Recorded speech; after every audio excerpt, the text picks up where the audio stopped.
Selamat sore, selamat malam, selamat pagi, saudara-saudari yang terkasih dalam Kristus. Shalom semuanya, dan selamat datang di acara bersama dengan PDK Maria Bunda Allah. Buat teman-teman yang baru saja pertama kali ikutan di acara ini, selamat datang, selamat bergabung bersama-sama dengan kami. Senang sekali kita bisa bertemu kembali pada acara pada hari ini. Dan seperti biasa, saya Riana Atmajaya akan menjadi moderator pada acara pada hari ini, yang akan ditemani oleh suami saya, Andy. Halo. Hai. Tuhan tidak memanggil mereka yang sempurna, tetapi Tuhan memanggil mereka yang mau dibentuk. Dan hidup adalah proses pembentukan diri.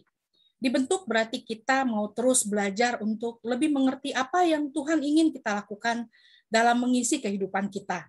Bukan hanya mengikuti keinginan-keinginan kita semata. Dan menjadi dewasa, terutama dalam iman, adalah pilihan. Dan Tuhan ingin kita terus belajar tentang iman kita, karena hidup adalah proses pembelajaran. Dan pada hari ini kita bersyukur sekali kepada Tuhan untuk narasumber kita yang luar biasa pada hari ini.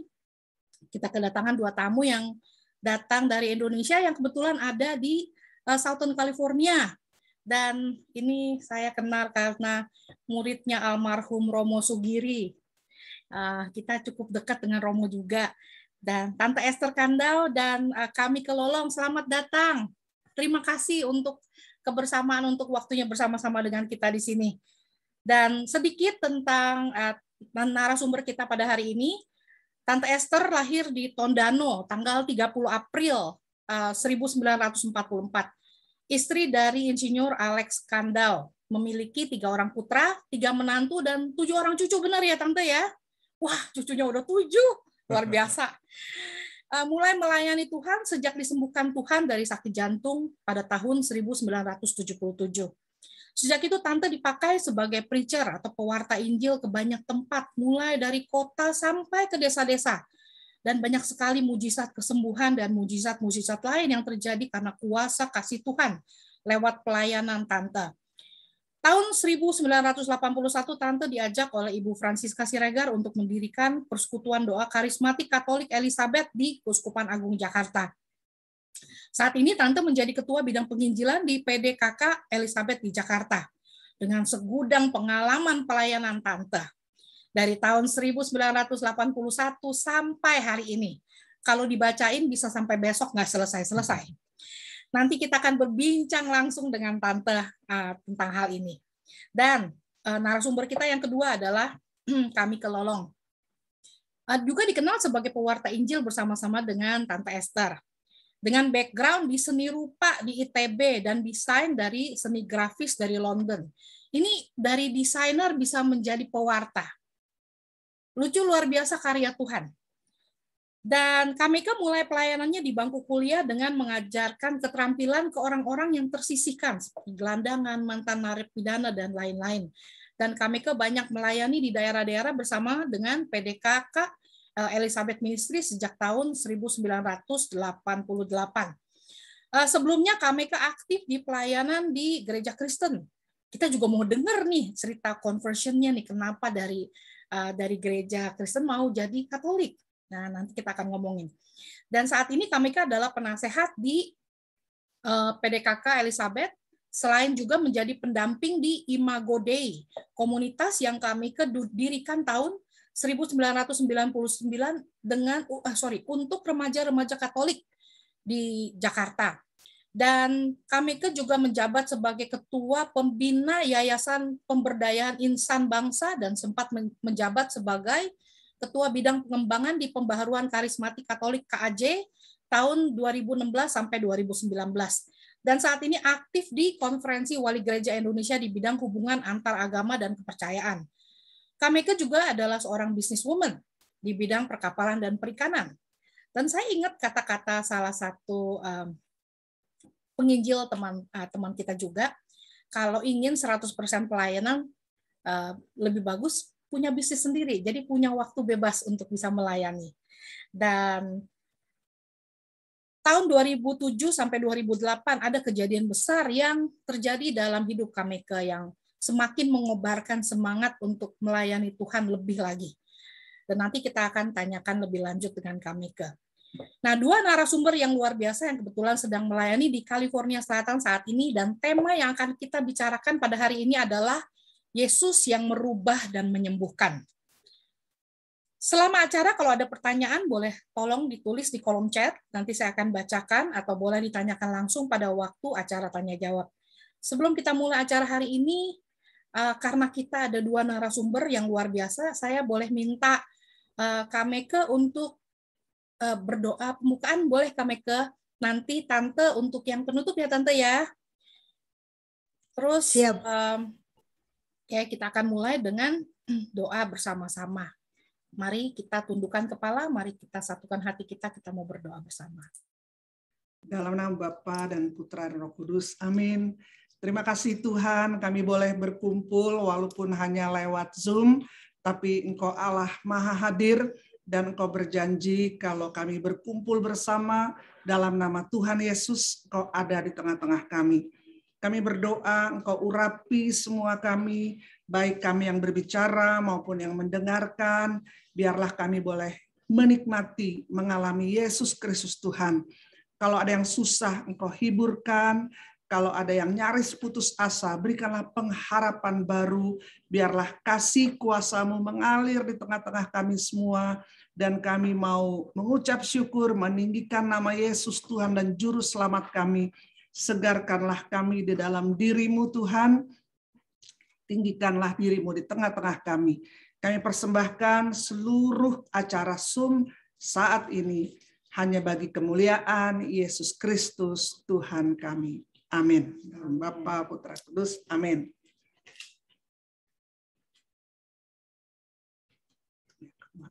Terima kasih Kameke untuk doa pembukaannya. Dan Yesus yang merubah dan menyembuhkan. Dari biografi singkat Tante Esther dan Kameke, jelas sekali campur tangan Yesus dalam kehidupan Tante dan Kameke. Nah, sekarang mungkin bisa diceritakan Tante dan Kameke, bagaimana Yesus merubah hidup Tante? Pasti banyak banget Tante, kalau diceritain bisa sampai 20 hari 20 malam kali. Tapi saya ambil yang inti saja. Ya, baik. Saya ini anak yang terkecil, maksudnya dari perempuan-perempuan, saya paling kecil. Paling bungsu lah. Jadi dari kecil saya itu dimanja sama papi mami. Kalau orang datang ke rumah selalu, aduh cantik, imut, lucu. Kemudian apa yang saya mau dapat. Zaman dulu, saya kan udah 77 tahun.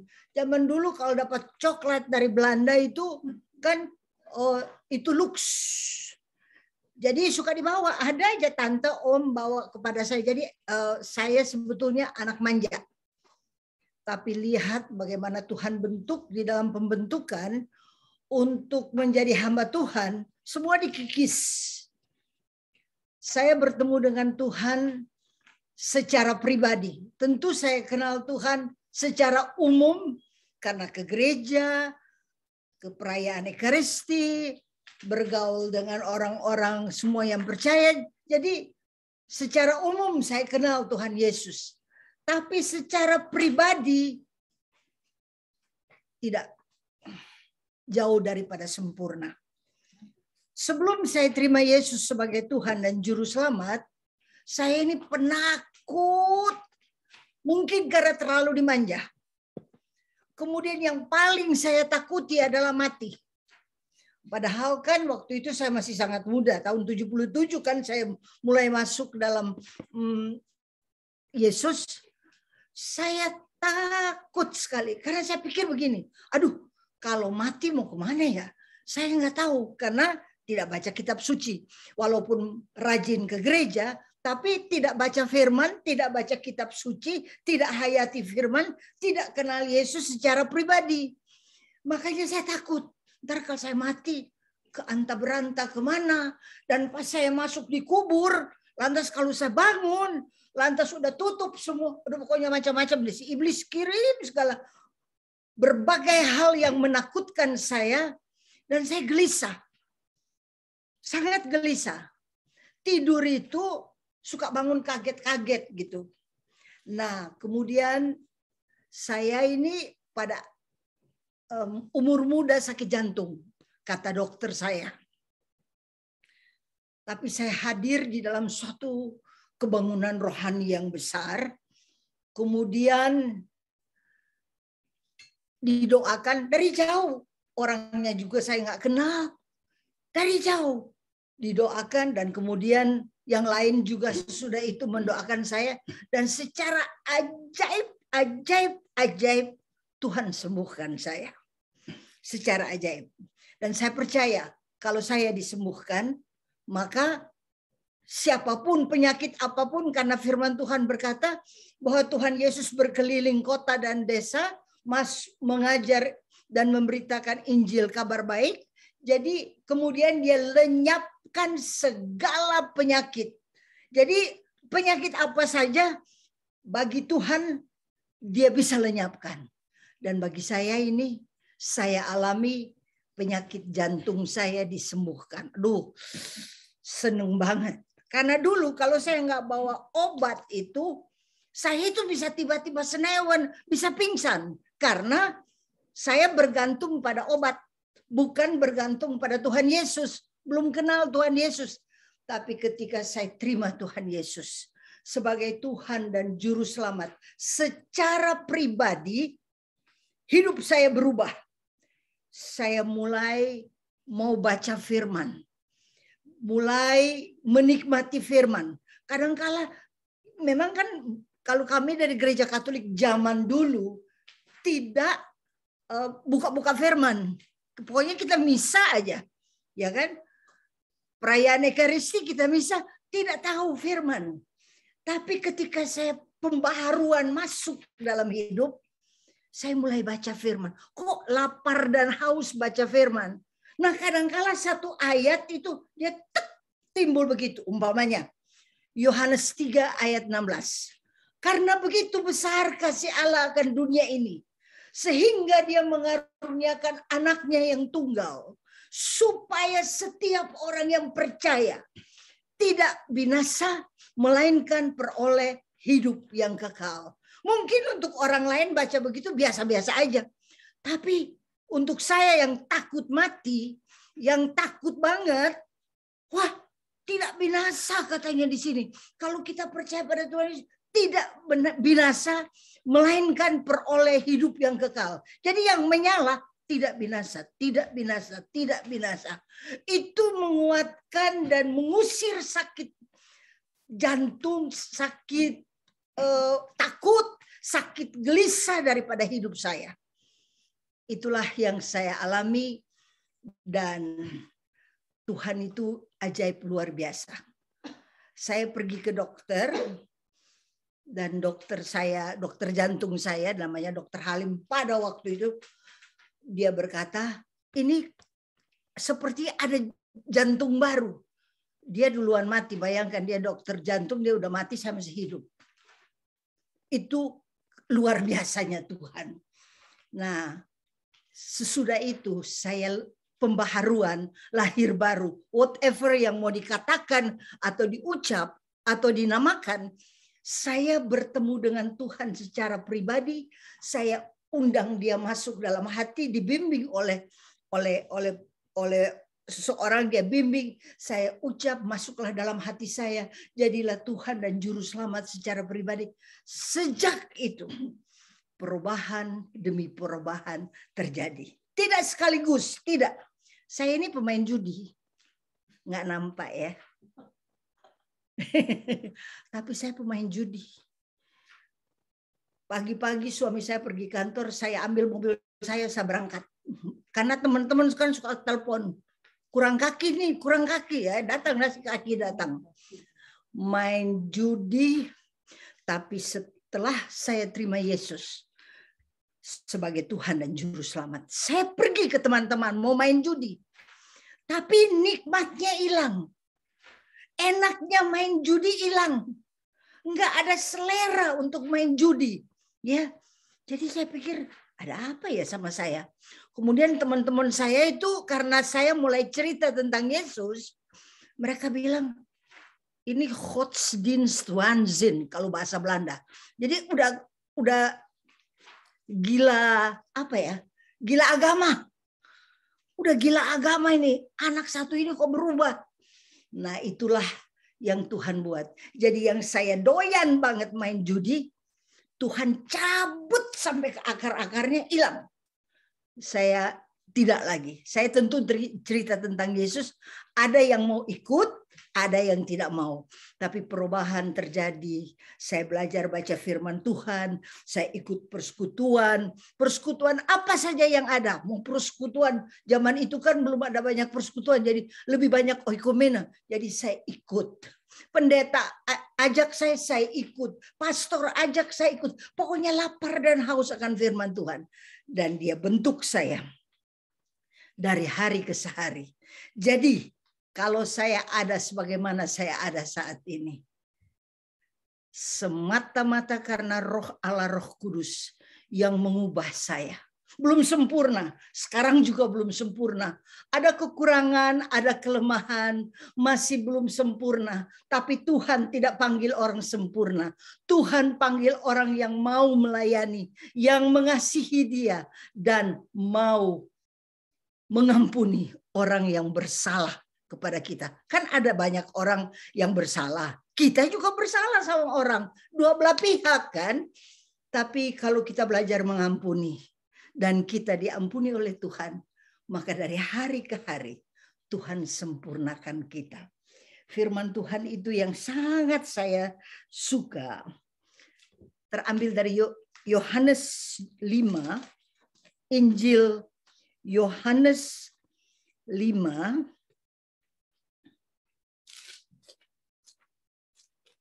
saya mau bagi sama saudara-saudara.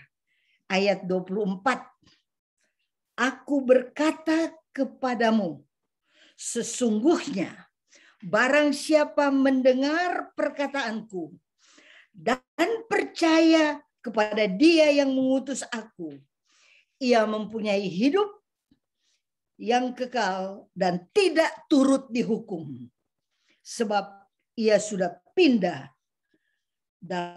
dari dalam maut ke hidup. Jadi pada saat kita dengar firman Tuhan dan kita hayati firman Tuhan itu menurut kitab suci, kita sudah pindah dari maut ke dalam hidup. Ini yang saya paling takut tuh, maut. Takut sekali maut. Ya. Tapi karena baca firman Tuhan, oh, kita pindah dari maut ke hidup. Betapa Tuhan sayang sama kita sekalian. Jadi bagian kita, kalau kita takut, datanglah kepada Dia. Karena yang paling mengerti takut kita itu adalah Tuhan. Tuhan di Getsemani pernah takut sekali. Sampai dia, keringat peluhnya berubah menjadi darah. Secara medis dapat dibuktikan kalau orang berada dalam kecemasan, ketakutan, tekanan yang berat, itu bisa berubah. Keringat itu dia berubah menjadi darah dan bertetesan ke tanah. Saya bersyukur, saya punya juru selamat, saya punya penebus yang adalah Yesus, yang menebus saya, yang menyelamatkan saya, yang mengasihi saya ketika saya masih berdosa. Dia sudah sayang. Apalagi saya sudah menjadi anak Dia. Maka dia sayang dan sayang dan sayang dan sayang. Dan Dia akan sempurnakan dari hari ke hari. Sampai satu waktu kelak. Kalau aku berdiri di hadapan Tuhan. Menurut firman Tuhan. Tak bercacat. Tak berkerut. Karena Yesus yang sempurnakan saya. Cabut ketakutan dari hidup saya. Cabut kecemasan. Cabut hobi-hobi yang tidak berkenan kepada Tuhan. Kan judi tidak berkenan. Kok tiba-tiba nggak menikmati lagi? Kalau dulu kan arisan cerah kerjaannya. Arisan saja. Kalau di arisan selalu ada gosip. Nggak mungkin orang arisan dia haleluya, puji Tuhan, haleluya. Tidak mungkin. Enggak ada. Kamu udah denger ya, si suami bla bla bla bla. Nah, itu pun Tuhan lepas menceritakan kelemahan dan kekurangan orang lain. Tuhan lepas dari hari ke hari. Dan saya bersyukur kalau saya boleh menjadi pewarta Injil saat ini. Itu semata-mata karena kasih Tuhan. Ada satu ayat lagi saya bagi ya. Dari 1 Korintus 1 ayat 30. Tetapi oleh Dia kamu berada dalam Kristus, yang oleh Allah telah menjadi hikmat bagi kita. Ia membenarkan dan menguduskan dan menebus kita. Kita ini orang nggak benar. Kata firman Tuhan, tidak ada yang benar di bawah kolong langit ini. Tapi ketika kita berada dalam Kristus, kita yang tidak benar ini dibenarkan oleh Tuhan.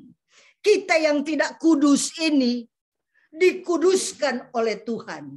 Kita yang tidak selamat ini ditebus oleh Tuhan.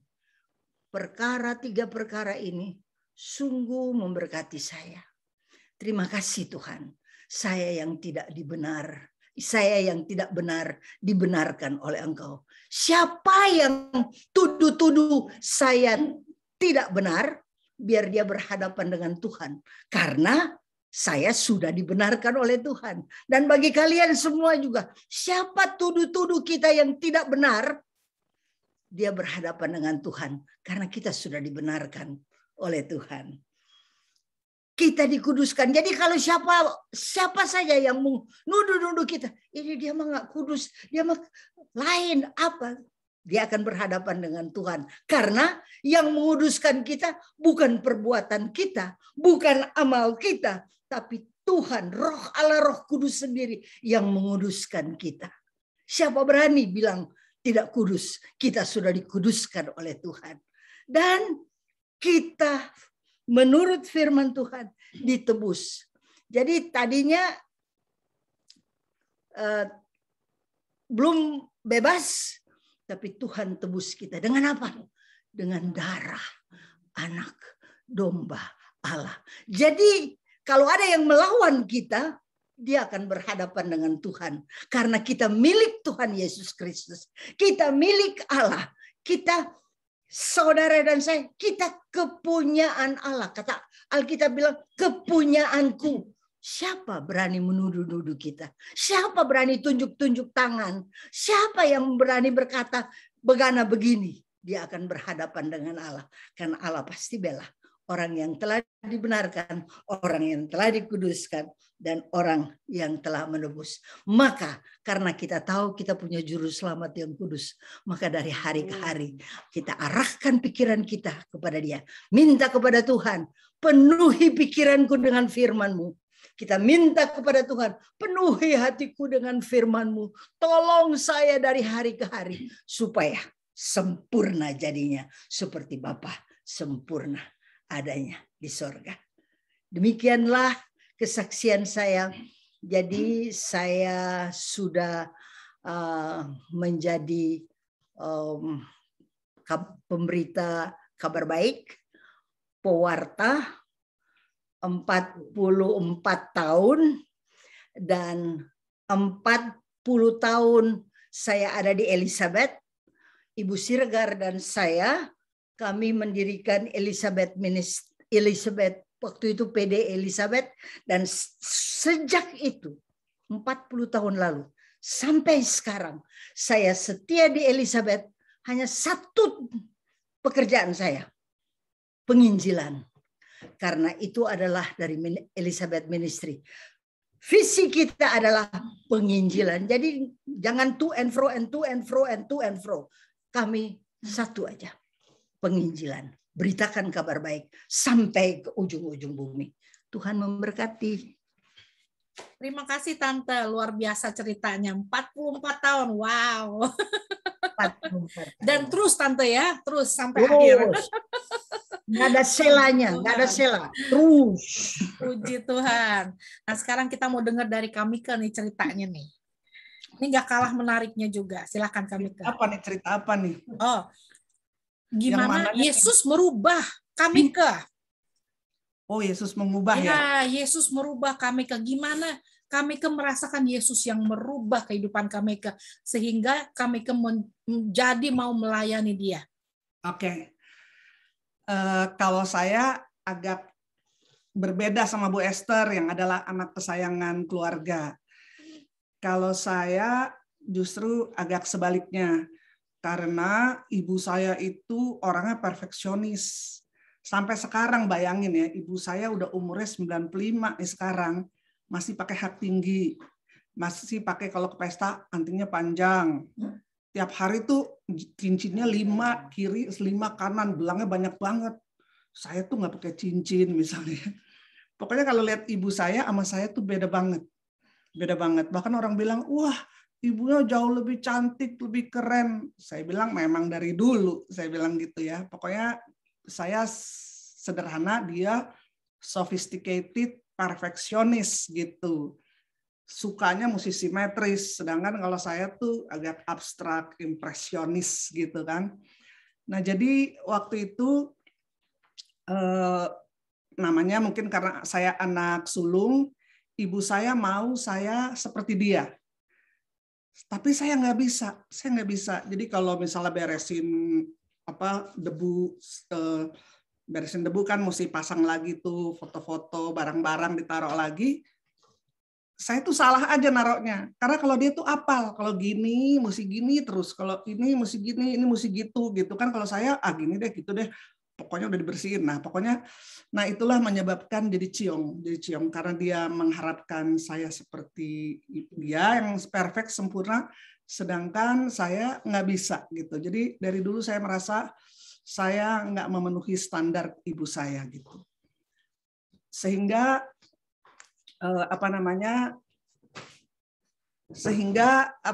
tuh sering 5 kalimat tuh bisa berantem kita. Pokoknya ciong.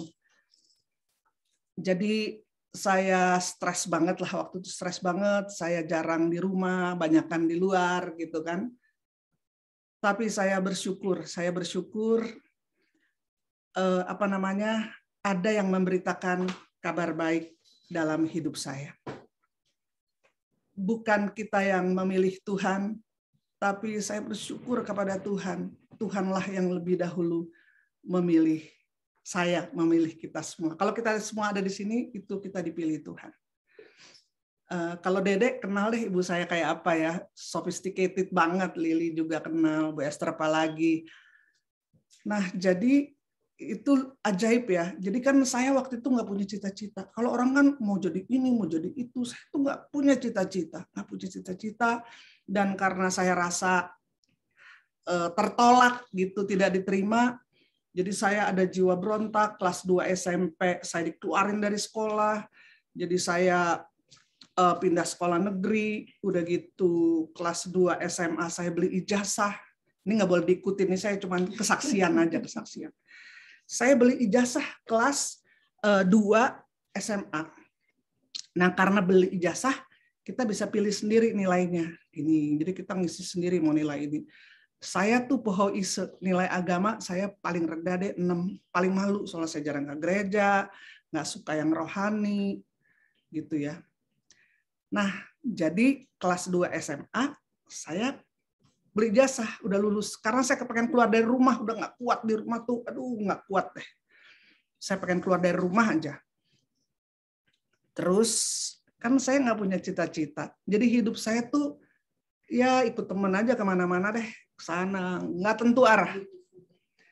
Nah, satu teman saya ngajak, lu temenin gue dong daftar di seni rupa ITB di Bandung.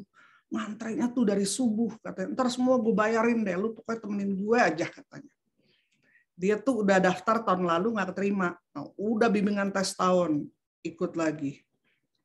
Ya udah, asal lo bayarin gue mau deh. Gitu sekalian bawa ijazah deh, katanya. Daftar aja sama-sama.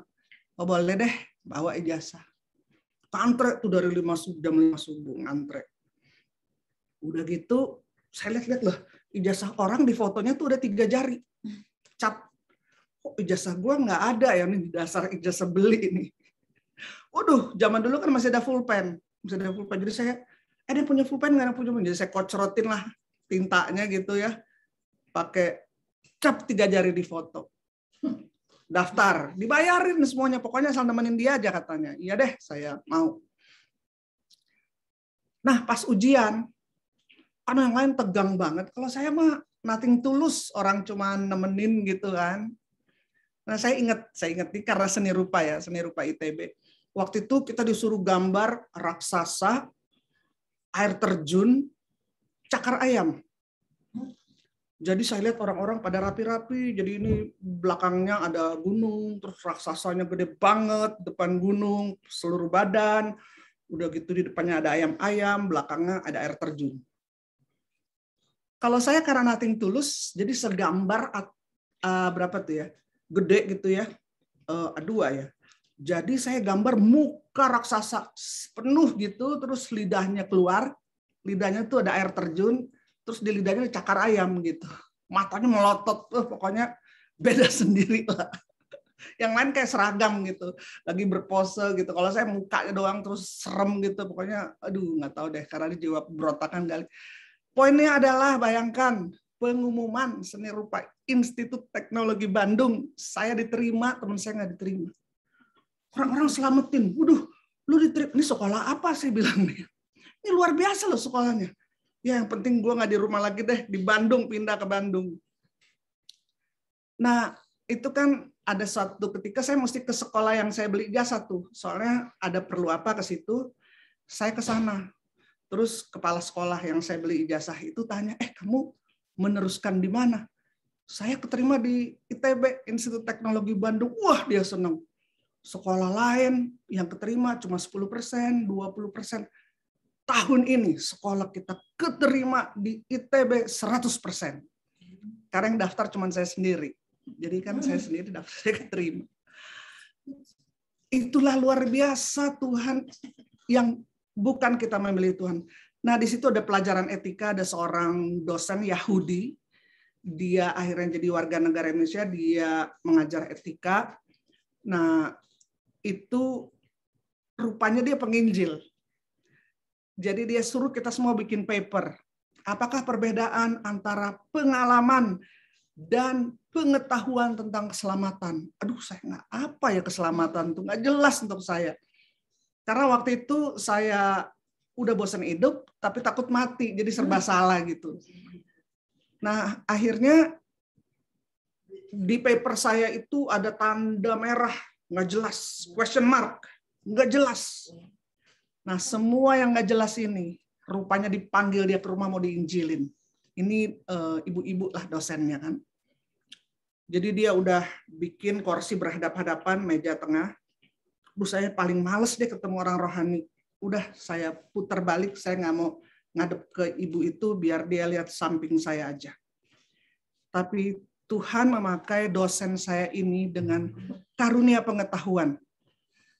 Tiba-tiba dia membaca hidup saya tanpa saya kasih tahu. Ini orang bule kan. Dia Jerman Yahudi. Terus dia bilang kamu tuh begini, hidup kamu ini, itu. Jadi dulu saya ada banyak pemberontakan lah kepada orang tua, bikin sedih orang tua gitu. Jadi biar gimana kita ada rasa berdosa. Dan ayat pertama yang menyentuh hidup saya adalah Yesaya 1 ayat 18. Akan saya bacakan. Marilah baiklah kita berperkara firman Tuhan. Sekalipun dosa merah seperti kirmisi, akan menjadi putih seperti salju. Sekalipun berwarna merah seperti kain kesumba, akan menjadi putih seperti bulu domba. Jadi dosen saya bilang, sedalam-dalamnya dosamu, kasih Yesus lebih dalam lagi. Apakah engkau mau menerima Yesus sebagai Tuhan dan Juru Selamatmu? Waktu itu saya pikir, ibu saya, ibu kandung aja udah susah menerima saya. Di bawah standar deh saya. Mengecewakan.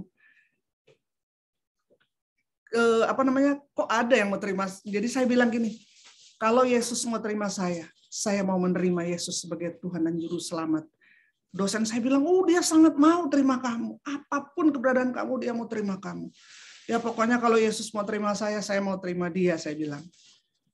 Dia mau terima kamu, ayo berdoa. Kemudian saya bilang, saya nggak bisa berdoa. Ikuti saja sekalimat demi sekalimat. Kemudian dosen saya berdoa, Tuhan Yesus, saya ikut Tuhan Yesus, saya datang padamu, saya datang padamu. Saya buka hati saya. Masuklah Tuhan Yesus sebagai Tuhan dan Juru Selamat di hati saya, di hidup saya. Ampunilah dosa. Pokoknya dia pimpinlah saya berdoa. Tiba-tiba saya merasakan diterima. Yang saya tidak rasakan diterima oleh ibu kandung saya sendiri. Saya merasa diterima oleh Tuhan. Saya merasa dikasihi oleh Tuhan. Dan saya mulai menangis. Setengah jam mungkin saya menangis. Sampai dosen saya tuh box tisunya separuh habis sama saya karena air mata, ingus semua. Saya merasa diterima, dikasih oleh Tuhan, dan saya merasakan kasih Tuhan. Dan sejak itu saya lapar dan haus akan firman. Itu terjadi pada tahun 77.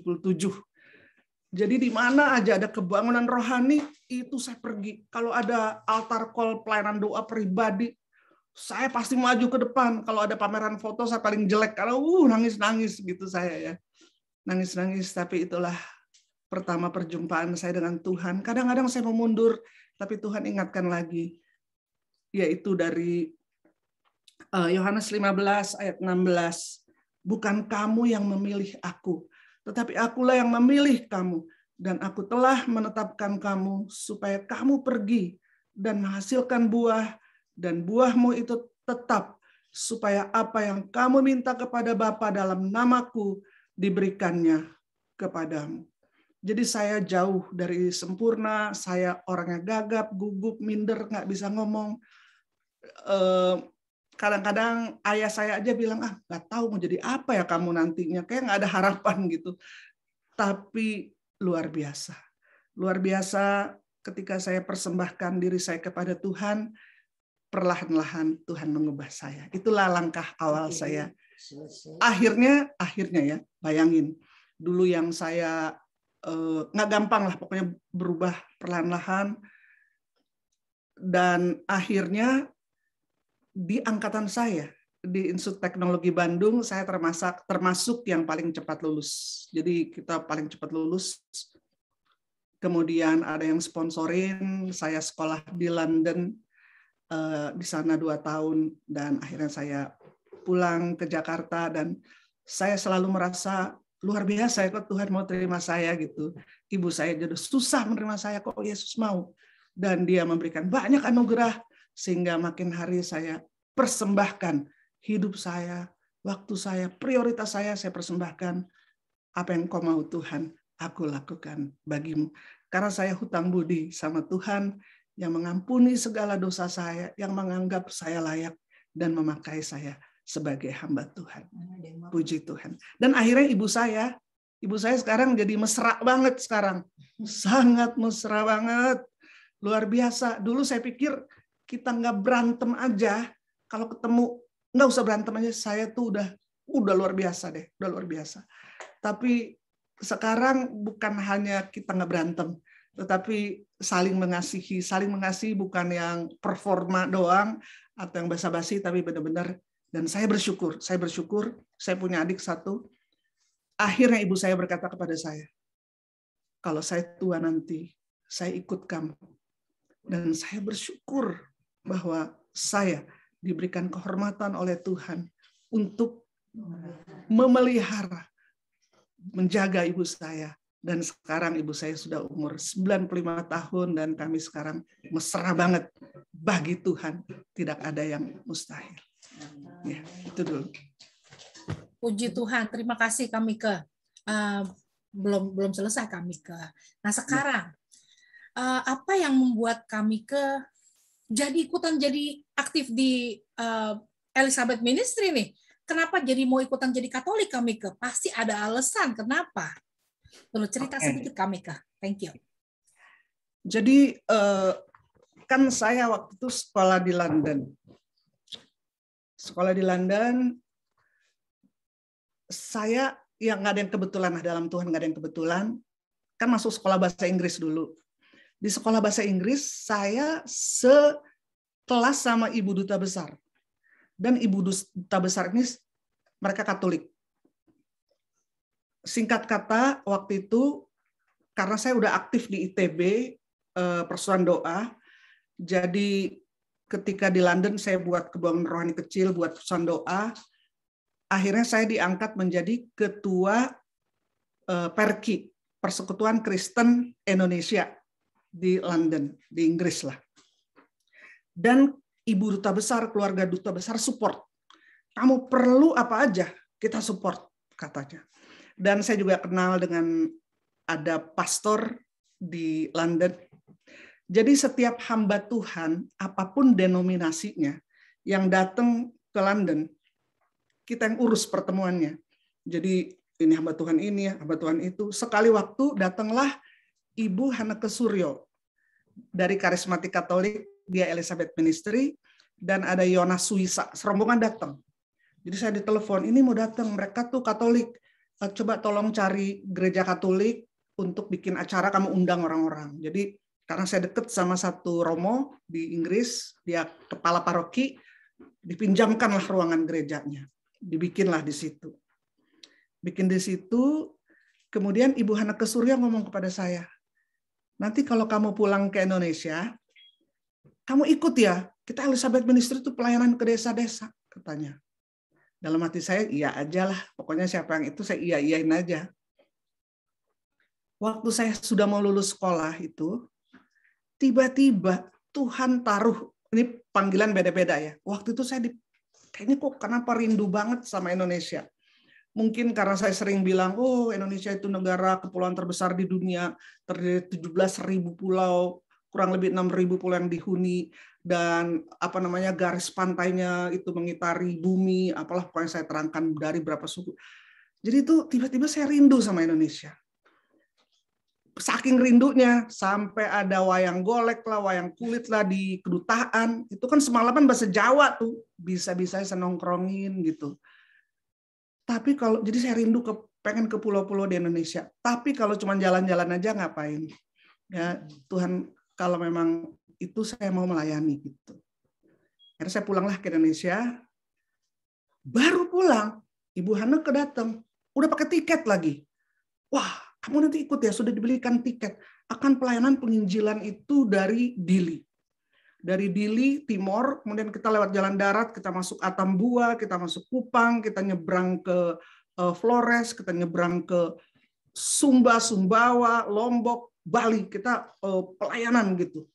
Dalam hati saya, wah senang juga nih kita bisa pelayanan ke desa-desa. Saya iya aja langsung, saya iya. Karena kan mumpung belum kerja, belum apa kan. Oke, saya iya. Jadi kita landing pertama dari Dili di Timur. Dan kemudian kita lewat jalan darat, masuk hutan. Wah seru banget deh pokoknya. Dan waktu itu saya kan karena orang baru di Elizabeth Ministry, nggak boleh bawa renungan, nggak boleh apa-apalah. Ibu Esther Kando tuh adalah kakek kita sepupuan lah gitu. Jadi ayah saya pesan sama saya, kamu ya, nanti kalau pergi, kamu angkat-angkatin kopernya Bu Esther. Jadi saya bagian angkat-angkat barang, apalagi dulu saya masih muda banget. Jadi pokoknya saya bagian perlengkapan yang disuruh-suruh. Tapi saya melihat kalau zaman dulu kan ada lagu di seluruh dunia Roh Allah bekerja, di seluruh dunia seperti Nabi berkata. Jadi saya melihat itu dari desa ke desa. Itu Roh Allah bekerja luar biasa. Luar biasa Roh Allah bekerja. Nah kemudian saya kan dari GPIB, Gereja Protestan Indonesia Bagian Barat. Kalau di GPIB itu ada berapa tahun pendaftaran ulang. Jadi entahlah saya lupa 20 atau 25 tahun tuh setiap itu ada pendaftaran ulang. Kalau di gereja Katolik kan nggak ada. Ibu saya, ayah saya bilang, kamu tuh mesti daftar ulang. Akhirnya ketua sinodenya itu saudara. Jadi saya ngomong, saya tuh udah suka pelayanan di Bandung dulu, di London, di Inggris, kita ke Manchester, kemana-mana, pelayanan. Maka ketua sinode ini yang saudara saya berkata, oh kalau kami di GPIB nggak boleh. Yang boleh pelayanan itu cuman STH, sarjana teologi. Jadi saya kalau ke situ nggak kepake gitu. Akhirnya saya terserahlah kepada Roh Tuhan, kemanalah Roh Tuhan menghantar saya. Pokoknya saya pengen pelayanan, mau angkat koper kayak, mau cuci piring, mau apalah. Saya ajak saya Tuhan untuk di dalam pelayanan. Inilah kerinduan saya. Jadi saya ikut, waktu itu Ibu Hanaka ngajak saya ke Elizabeth Ministry, Ibu Esther juga ajak. Nah di situ juga 6 tahun ya, 6 tahun tuh saya nggak boleh pakai seragam, saya pokoknya kayak orang luar aja. Kalau Natalan pada bagi-bagi hadiah saya nggak dapet, gitu. Tapi anehnya kok, karena kenapa saya senang Elizabeth Ministry? Karena banyak ke desa-desa, misioner gitu, nggak cuman di situ, nggak cuman itu aja, karena penginjilan, jadi kita kemana. Itu yang saya senang, biar deh di kota Jakarta nggak kepake, nggak apa-apa. Tapi yang penting saya bisa ke desa-desa, menceritakan kabar baik. Nah, kalau ke desa-desa, kan ada surat pengutusan itu dari Jakarta. Nama saya selalu di tip X, coret, karena memang bukan Katolik gitu. Tapi luar biasa, Uskup Agung Jakarta. Waktu ayah saya sakit kanker prostat, beliau dekat dengan Ibu Esther Kandau. Maka Bu Esther Kandau mengajak beliau untuk membesuk ayah saya. Bayangkan Uskup Agung Jakarta datang ke rumah kami, makan malam bersama, mendoakan ayah saya. Saya tersentuh gitu. Dan selama 10 tahun terus terang saya kayak churchless. Saya lagi bertanya kepada Roh Kudus, Roh Allah, kemana Tuhan mau. Dan banyak Tuhan mengajak saya lewat Elizabeth Ministry itu ke desa-desa. Karena kalau ke desa-desa kurang orang. Siapa sih yang hobi ke desa-desa, kan jarang. Cuman saya hobi banget.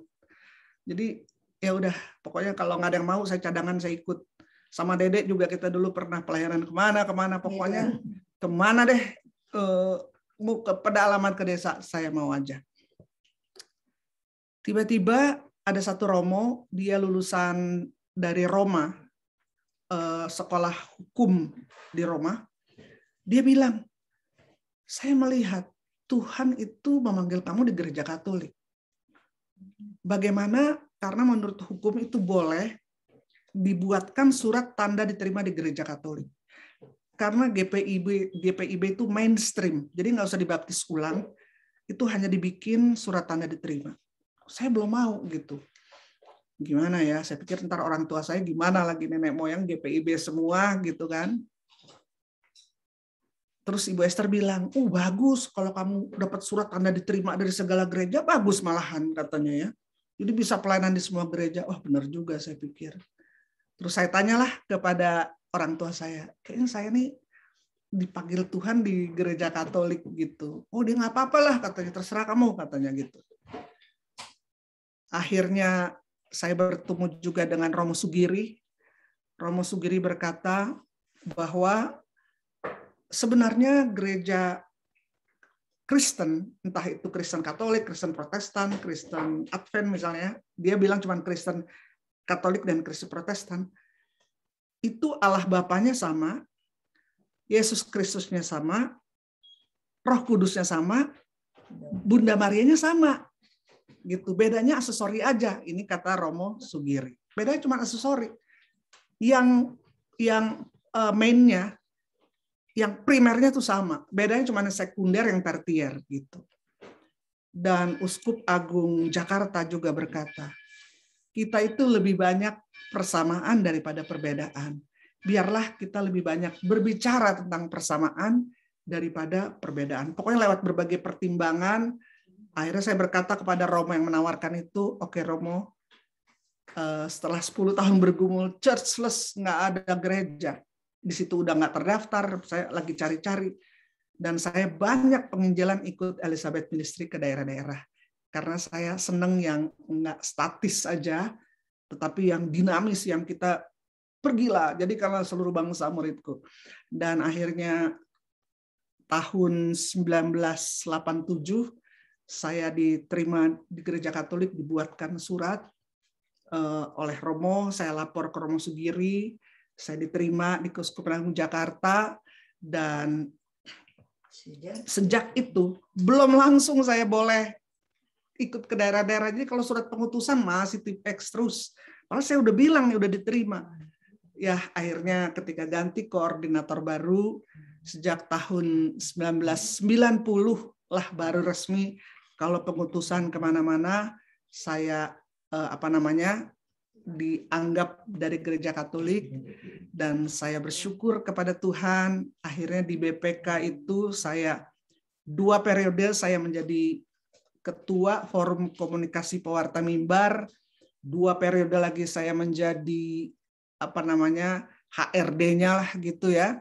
Dan pada saat ini saya dipercayakan Tuhan bergabung di Konferensi Wali Gereja Indonesia di bagian hak hubungan antar agama dan kepercayaan. Puji Tuhan, itulah ceritanya. Terima kasih Kak Meike. Tidak ada yang mustahil buat Tuhan ya. Amin, Luar biasa amin, ya. amin. Luar biasa. Amin. Oke. Tante. Tante kenapa Tante mau pelayanan ke desa-desa Tante? Kenapa nggak ke kota aja Tante? Apa nggak kurang kerjaan Tante mesti pelayanan ke desa-desa? Karena kami ada di Elizabeth Ministry, dan Ibu Siregar itu dulu pernah jadi ketua daripada Wanita Katolik Indonesia, WKRI, Wanita Katolik Republik Indonesia. Jadi dia juga suka keliling-keliling, dan dia ajak saya, mari kita beritakan Injil. Karena di gereja Katolik kalau soal berkat semua tahu. Tapi kita ini tiap minggu sesudah perayaan Ekaristi, kita diberkati oleh pastor. Kalimat terakhir daripada pastor adalah, pergilah, kamu diutus. Ya kan? Tapi dia bilang, coba Esther, lihat berapa banyak mau orang pergi diutus. Mau pergi memberitakan Injil, memberitakan kabar baik bahwa masuk surga nggak usah bayar karena sudah dibayar oleh darah anak domba Allah. Itu yang kita ceritakan. Jadi beliau ajak, saya nggak tahu, saya sebetulnya orangnya jijian. Kalau ke tempat yang sederhana kan nggak ada rainwater, semua sederhana. Pokoknya sederhana deh. Tapi heran, ketika saya mulai pergi ke desa-desa, jijiknya itu hilang loh. Tuhan yang angkat. Kita kalau jalan, kemudian masuk becek. Aduh, kalau di kota dulu kan kita cuci kaki dong. Tapi di sana mau cuci kaki di mana? Kita masih ada perjalanan begitu jauh. Pergi. Cuman saya nikmati. Kenapa saya nikmati? Ketika kami memberitakan Injil, ketika kami mengatakan bahwa Yesus adalah Tuhan, mereka itu, dan tantang mereka, siapa mau terima Yesus secara pribadi, itu maju ke depan. Pakai nangis-nangis lagi. Aduh, belum apa-apa mereka udah nangis. Jadi saya rasakan roh Allah bekerja banget. Kemudian, kita kan nggak ngerti kan di gereja kan kita nggak lihat orang lumpuh berjalan, orang buta melihat, orang sakit disembuhkan. Kita nggak ada. Kita kan perayaan Ekaristi. Saya percaya setiap perayaan Ekaristi ada mujizat di dalam. Tapi manifestasinya kita nggak lihat. Kalau ke desa, kalau ke tempat sederhana, kita kadang-kala baru pujian, belum beritakan firman loh. Ini terjadi di Sumba. Itu orang dia ditandu. Karena dia arthritis sampai terbengkok-bengkok. Kakinya dia nggak bisa jalan. Kan kalau orang arthritis berat, dia nggak bisa jalan. Baru puji-pujian waktu itu Sinta Suryo ikut sama kami. Baru puji-pujian dia baru itu orang ini udah keluar dari tempat dari tandunya, menari-nari lagi. menari. Dia bilang, saya sudah sembuh. Ini belum pernah saya lihat di gereja. Belum pernah. Jadi saya itu, aduh, kok nyata benar Tuhan. Kemudian kalau ada orang sakit, apakah itu orang kanker, apakah orang buta, didoakan. Ada bayi kecil yang buta dari lahir, didoakan semuanya mengalami kesembuhan. Jadi saya pikir, aduh, luar biasa ya.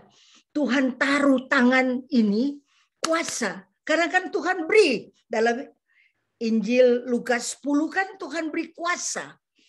Tuhan beri tenaga untuk mengusir setan dan kitab suci karena untuk mengadakan mujizat, menyembuhkan orang yang sakit.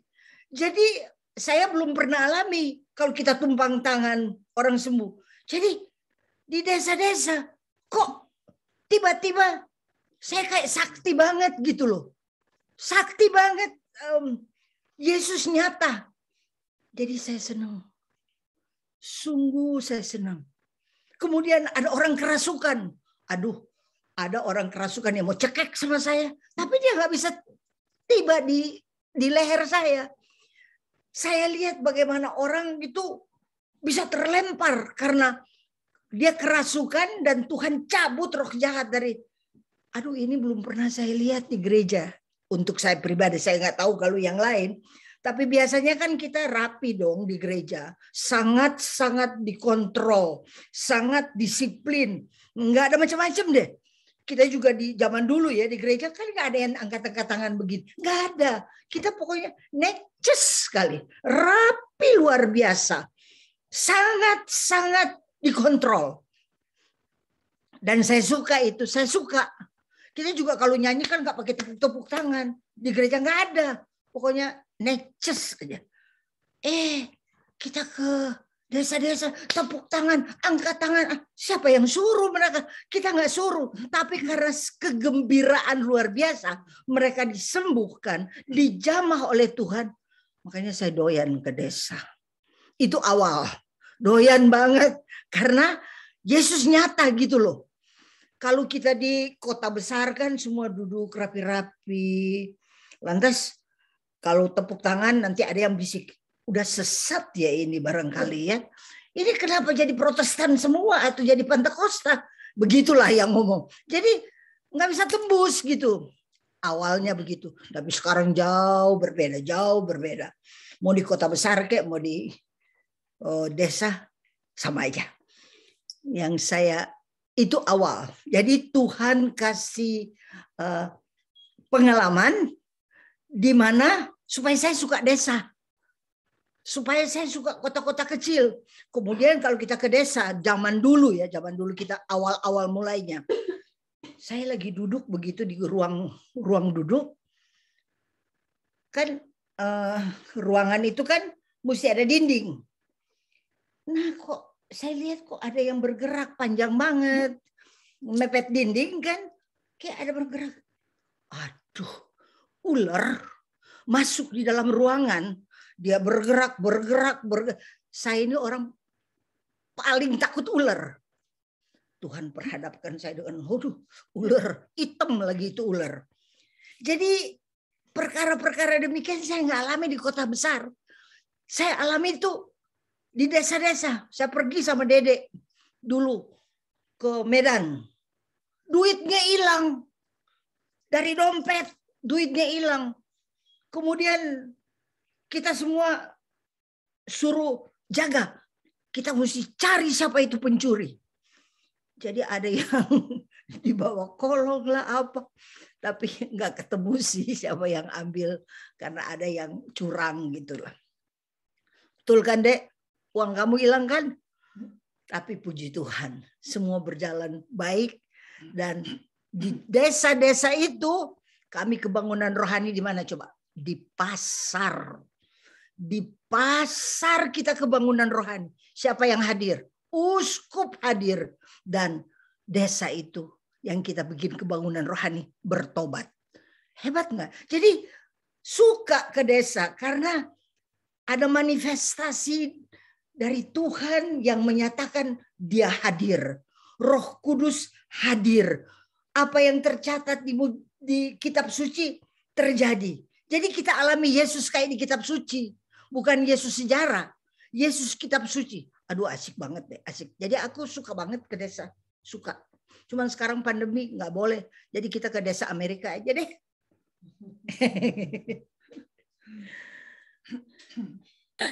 Baik Tante, iya memang di sini juga desa Tante, desa besar.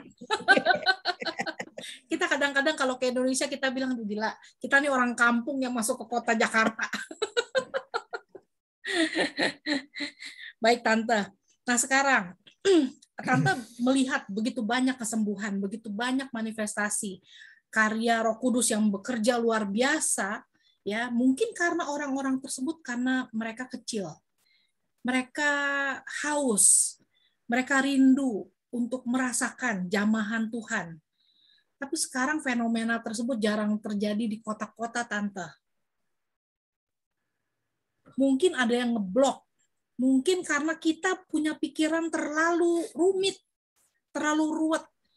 Nggak sederhana seperti orang-orang di desa. Ya, jadi kayak kita lihat banyak sekali ya orang-orang di kota yang begitu skeptik apa sesuatu tuh ya kayak Tante tadi cerita beginilah ntar begitulah ini salah lah segala macam. Saya juga salah satu yang dulu seperti itu. Jadi saya mengakui sebelum dijamah Tuhan, sebelum merasakan jamahan Roh Kudus, saya juga seperti itu. Saya juga skeptik dengan gerakan karismatik karena buat saya itu bukan Katolik, ya, karena kita belum mengerti. Dan saya rasa banyak sekali teman-teman kita Katolik yang belum mengerti, atau mungkin tahu dengan karismatik, pembaruan karismatik, tapi mereka belum mendapat jamahan Roh Kudus, sehingga mereka belum bisa menerima dan merasakan perubahan dalam hidup mereka. Jadi terima kasih Tante Kamike yang sudah setia melayani sampai ke desa-desa dengan begitu banyak challenges yang ada. Nah, sekarang Tante, banyak orang yang mengharapkan kesembuhan fisik. Padahal kesembuhan spiritual itu pastinya lebih penting daripada kesembuhan fisik semata, ya. Dan pekerjaan sebagai pewarta kabar sukacita dari Tuhan, Tante dan Kamike pasti yang Tante lakukan adalah menjadi dokter rohani buat banyak orang. Boleh sedikit cerita Tante dan Kamike. Kalau kesembuhan itu kan kita mulai dari dalam, bukan dari luar. Ya, mesti dalamnya dulu sembuh, baru luarnya bisa sembuh. Dan banyak sekali orang-orang yang sebenarnya sakit di dalam, mereka nggak sadar. Mereka nggak tahu. Dan biasanya itu kalau mereka udah mendengar firman Tuhan, mendapatkan jamahan Roh Kudus, baru mereka tahu kalau oh ini sakit. Bahwa jiwa mereka yang sakit, spiritual mereka yang sakit. Nah sekarang untuk menghadapi orang-orang yang seperti itu, Tante, apa yang kita bisa lakukan nih sebagai orang-orang awam? Tante yang di pelayanan. Meke atau saya? Terserah. Meke dulu deh, karena saya dari tadi. Oke. Meke. Mungkin Kamike juga bisa cerita pengalaman Kamike sakit waktu itu. Waktu itu kita pernah mengundang Kamike dan Kamike kebetulan lagi ada di Indonesia karena sakit nggak bisa datang. Oke, jadi aku kesaksian kesembuhan saya dulu ya. Ya, silakan.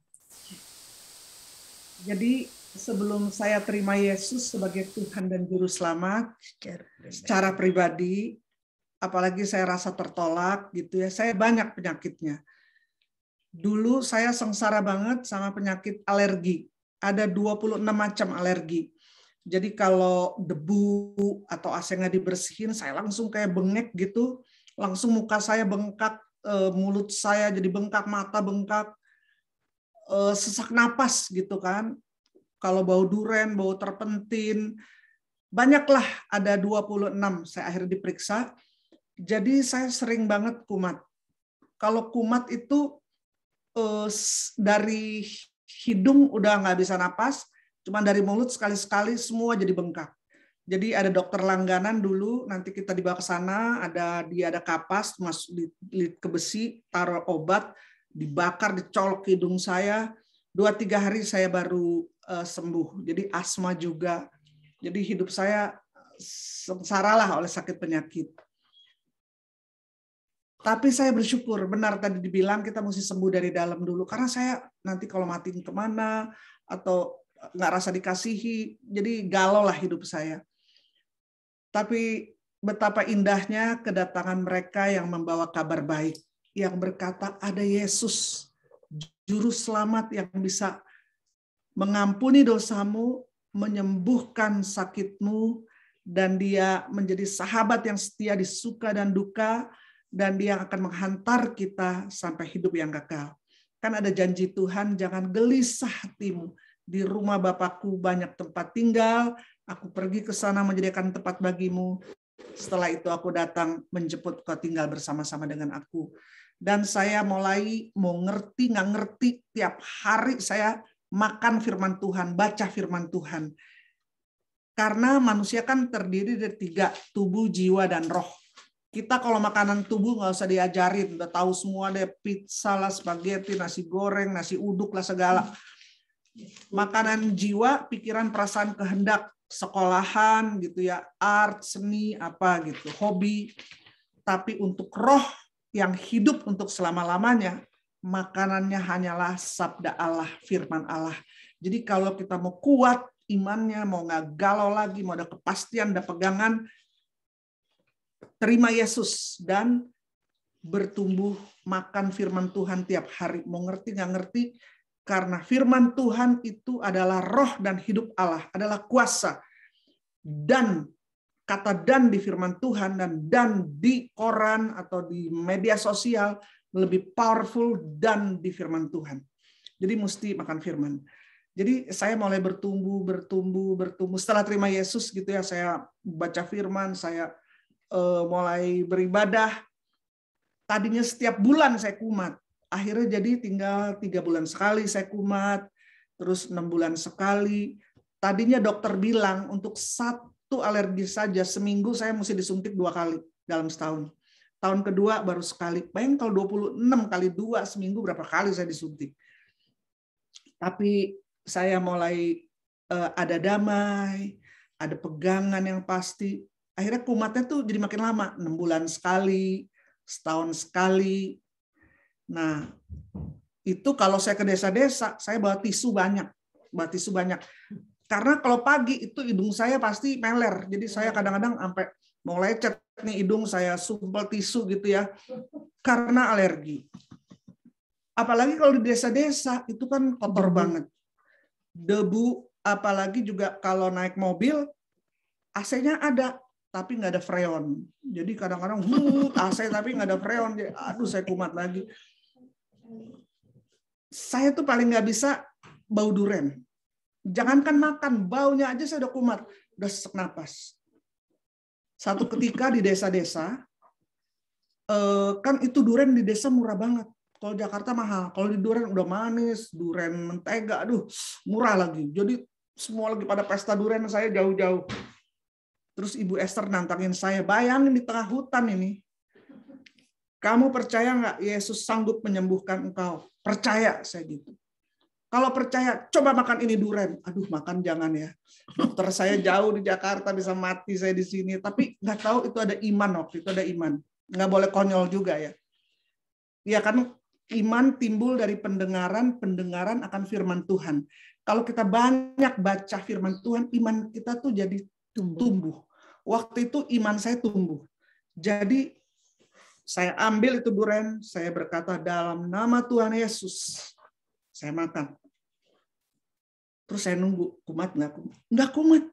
Nah sejak saat itu saya doyan duren. Mau duren apa aja deh. Ya, wow. Bisa, malah banyakkan saya makan duren dari Bu Esther. Itu. Tapi yang lebih serunya adalah pada umur tertentu, saya sakit talasemia minor. Talasemia minor itu sakit genetik dari ayah saya. Jadi kalau darah orang bulat, saya itu ada cacat, kurang lah, nggak bulat. Darah itu kan kita 3 bulan sekali itu ada pembaruan darah. Saya nggak ngejar bentuk darah baru. Jadi saya 3 bulan sekali transfusi darah. Transfusi darah, Kalau nggak transfusi saya lemes banget. Jadi udah ditransfusi pun HB saya 6. Orang kan HB-nya 12. Saya tuh 6 terus. Kalau naik tangga 1, saya udah nggak kuat. Pernah saya retret di Romo Yohanes, kan itu pasti rada nanjak tuh dari kapelnya ke ruang makan, kan dari ruang makan ke kapel agak nanjak. Saya udah jalan udah ngos-ngosan, tiba-tiba saya disusul sama kakek nenek berdua, cepet banget jalannya. Aduh, saya pikirin parah banget ya, sampai kakek nenek aja nyusul saya jalannya gitu kan. Itu 3 bulan sekali saya ditransfusi darah. Mungkin karena itu juga saya kena kanker. Karena darah itu kan membawa makanan oksigen. Kalau orang kurang oksigen katanya bisa kena kanker. Maka saya waktu itu pelayanan di Australia, saya pulang transit di Singapura, tuh saya udah lemes banget. Dan dalam waktu 2 bulan di ketiak kiri saya timbul benjolan sebesar bola pingpong. Teman saya bilang, Bu Esther juga bilang, ke dokter deh kamu. Periksa. Ketika periksa di biopsi, jadi dicabutlah dagingnya, diperiksa, kata dokter, kamu ini kena kanker Advance. Very advance. Ini tingkatnya ganas banget karena dalam 2 bulan cepet banget gedenya, yaitu kanker getah bening dan kanker payudara, dan sudah metastase ke 7 tempat.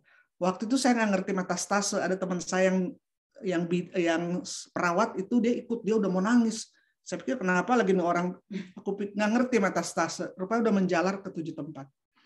Dan saat itu saya nggak punya asuransi. Saya bilang, dok, saya balik dulu deh ke Jakarta, saya bikin asuransi dulu, baru saya balik lagi. Itu di Singapura kan. Dia bilang nggak sempet. Hidup kamu tinggal 20%, dan ini very advance kansernya. Kamu segera mesti ditangani. Terus dia bilang, kamu punya insurance nggak? Waktu itu punya, cuman ada masalah keuangan, saya berhenti asuransi. Maka saya bilang, Jesus is my blessed insurance. Wow, dia bilang, what are you doing for living? I'm an evangelist. From which church? Catholic Church. Dia bilang, that must be very difficult for you. Dalam hati saya, yes it is, tapi gengsi dong, ya kan? Karena waktu itu saya benar-benar saya pelayanan aja. Karena kan di gereja Katolik, kita kan kalau pewarta Injil nggak terima gaji, nggak ada perpuluhan, nggak ada karir. Mau karir apa? Semua udah romo, udah suster, habis itu uskup, mau apalah awam. Paling mentok jadi ketua lingkungan kali ya. Sama apalah, pokoknya nggak ada karir. Tapi the best place to be is with Jesus. Amen. Tempat terbaik di mana Tuhan mau kita berada, itulah tempat yang terbaik. Jadi dokter di Singapura panik lihat saya karena udah parah, nggak ada insurance, dan kerjaannya mau dari mana gitu, nggak gitu ya. Akhirnya dokter saya nggak kenal, Dia cariin sponsor 40% untuk saya. Jadi waktu itu, padahal sudah 27 tahun saya pelayanan ke desa-desa, tiba-tiba saya dapat masalah 4-in-1. Penyakitnya parah, nggak punya insurance, nggak punya dana berobat, waktu itu ada masalah keluarga juga, ada masalah pelayanan. Jadi benar-benar masalahnya 4-in-1.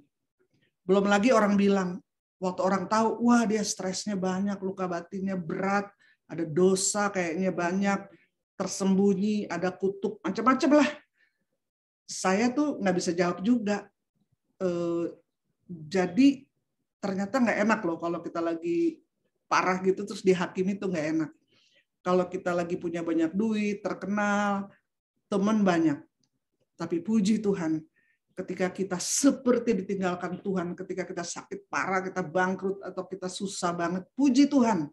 Di situ kita tahu mana teman dan saudara yang sejati dan mana yang bukan. Jadi beberapa meninggalkan hidup saya, ya nggak apa-apalah, habis gimana waktu itu ya. Belum lagi banyak pendoa-pendoa datang, ada kelompok doa, udah berdoa untuk saya, seru banget. Habis berdoa, Mereka bilang apa? Ibu, orangnya kurang beriman. Karena kalau orang beriman itu kankernya didoakan hilang katanya. Nggak usah lewat kemoterapi, radioterapi, aneka operasi, nuklir, sumeta, apalah semua pengobatan. Nggak usah. Ibu nih nggak beriman. Jadi saya di kemo 8 kali, saya botak 8 bulan, 25 kali radiasi, 4 macam operasi, saya di sumeta, di nuklir, pokoknya komplit lah semua. Akhirnya saya berdoa kepada Tuhan, Tuhan, ini kan nggak kebetulan. Kenapa? Apa maksudmu? Saya juga bertobat sih. Dulu saya suka menghakimi juga. Wah, kalau ada orang tabrakan, rumahnya kebakaran, dosa apa tuh orang? Dulu saya gitu. Tapi ketika saya dihakimi, nggak enak juga ternyata ya. Saya bertobat. Karena Yesus sampai saat ini belum menghakimi. Kapan Yesus mulai menghakimi? Kapan? Pada kedatangan kedua kali baru dia menghakimi orang hidup dan mati. Sekarang masih era keselamatan aja. Kita beritakan keselamatan. Sedalam-dalamnya dosa, kasih Yesus lebih dalam lagi. Amin. Jadi waktu itu saya bertanya pada Tuhan, kenapa Tuhan? Dan Tuhan kasih kesan di hati saya. Pertama-tama, waktu peralihan dari piring gelas beling ke melamin, ke plastik, promosi pertama gelas piring plastik itu diapain? Ada yang ingat nggak? Dibanting supaya terbukti nggak pecah kayak beling. Jadi kamu ini lagi dibanting untuk menjadi alat demo kekuatan Tuhan. Itu ada kesan Tuhan di hati saya. Jadi alat demo. Dan kamu mesti lewat semua. Kemoterapi, radioterapi, aneka operasi. Semua kamu mesti lewatin. Supaya apa? Supaya kamu dapat menguatkan mereka yang melewati semua itu. Enggak semua orang loh harus kena kanker. Enggak, ini cuma perumpamaan aja. Ini ada orang kanker. Ini ada orang dia nggak pernah kena kanker lah. Nggak semua orang yang harus kena kanker. Dia nggak pernah kena kanker. Terus dia bilang sama yang kanker, kamu kuat dong, jangan lemah. Masa gitu aja loyo. Ayo semangat, bagi Tuhan tidak ada yang mustahil. Semangat. Orang yang kanker bilang apa? Kira-kira.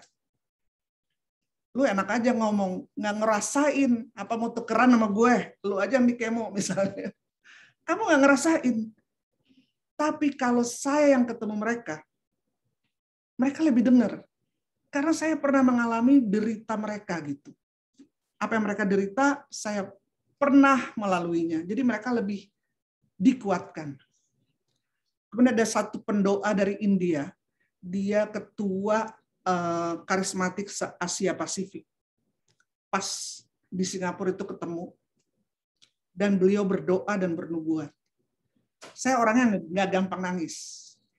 Maka ketika dia tumpangkan tangan, dia berkata begini, terima kasih Tuhan untuk penderitaan kesengsaraan yang dialami oleh saudariku ini. Karena penderitaan adalah mimbar terbesar bagi kemuliaan Tuhan.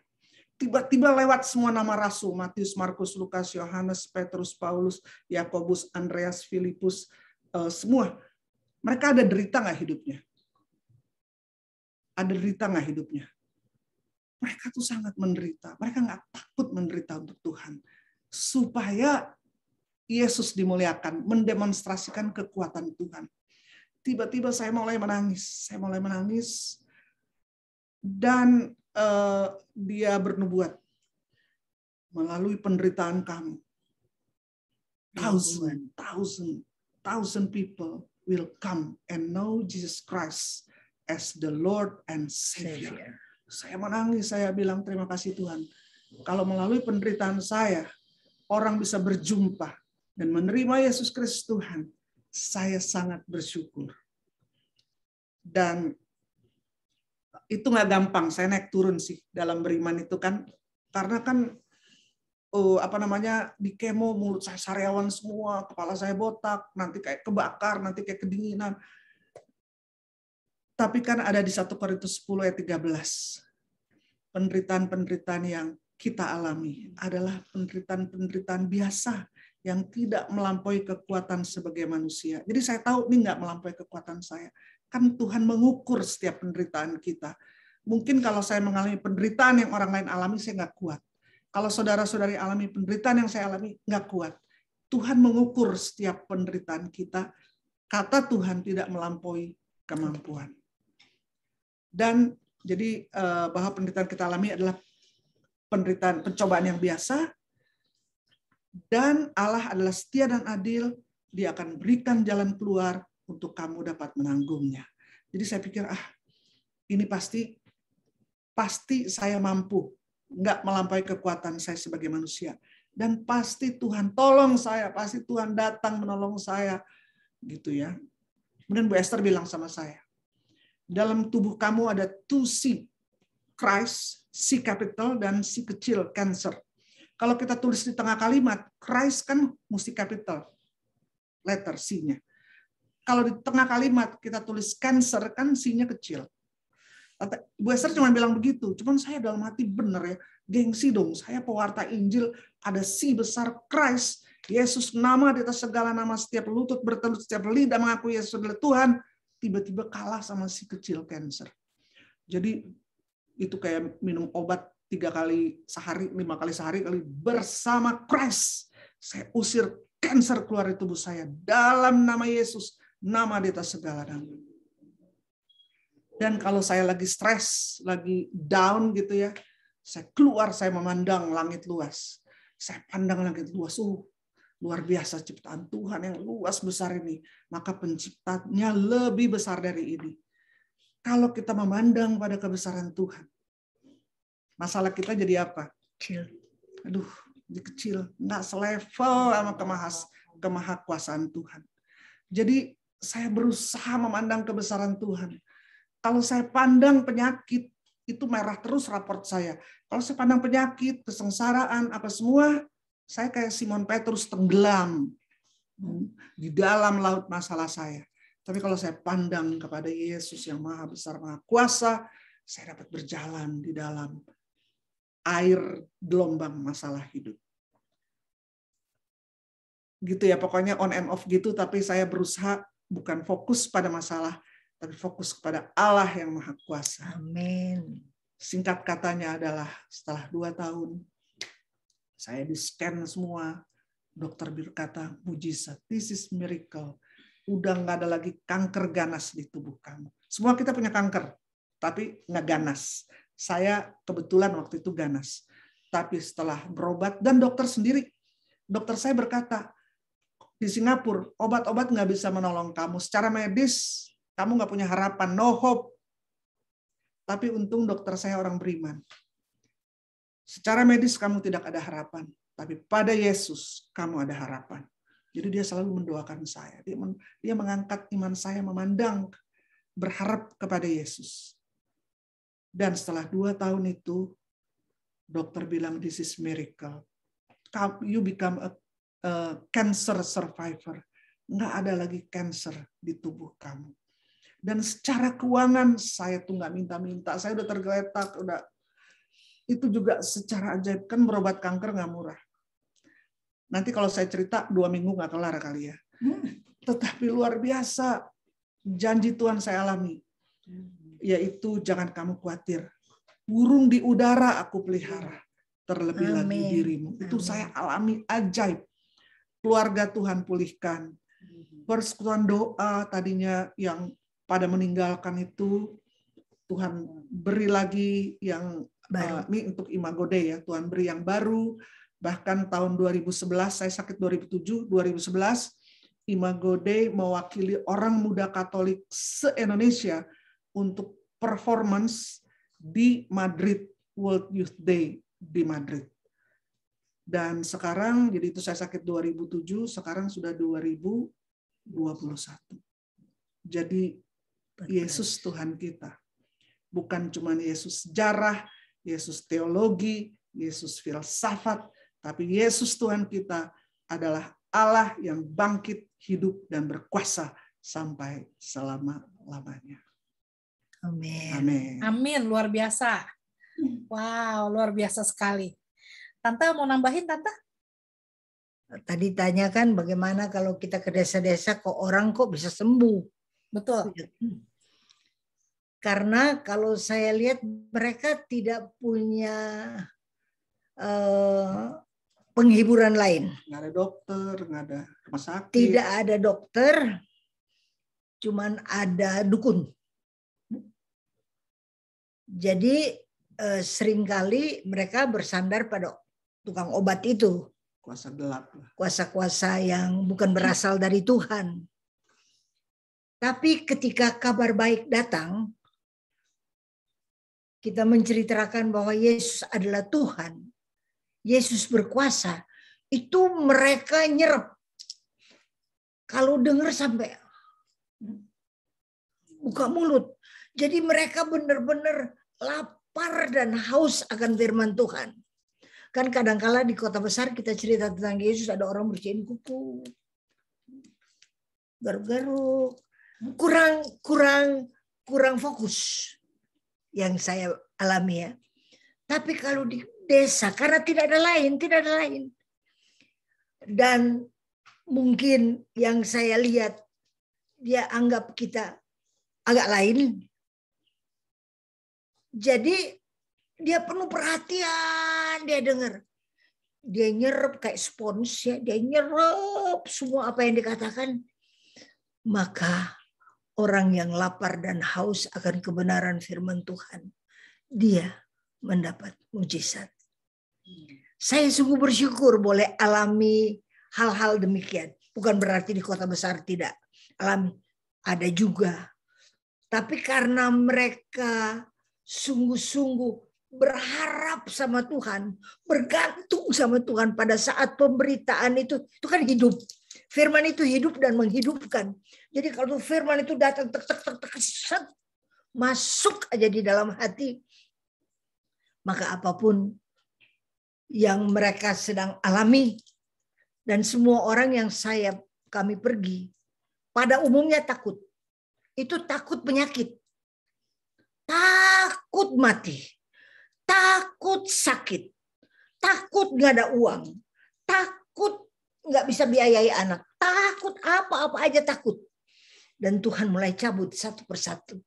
Takut itu percaya. Karena di dalam kitab suci, saya baca ya, di dalam Injil Markus, ketika ombak gelombang begitu besar, kan murid-murid ini ketakutan. Bayangkan ada Yesus di perahu, mereka takut. Kan mereka sudah alami 5 roti 2 ikan dilipat gandakan, orang buta. Mereka lihat Tuhan Yesus sembuhkan, orang kusta ditahirkan, bahkan orang mati. Anak dari Nain itu dibangkitkan, Lazarus dibangkitkan. Mereka udah lihat semua dan mereka alami.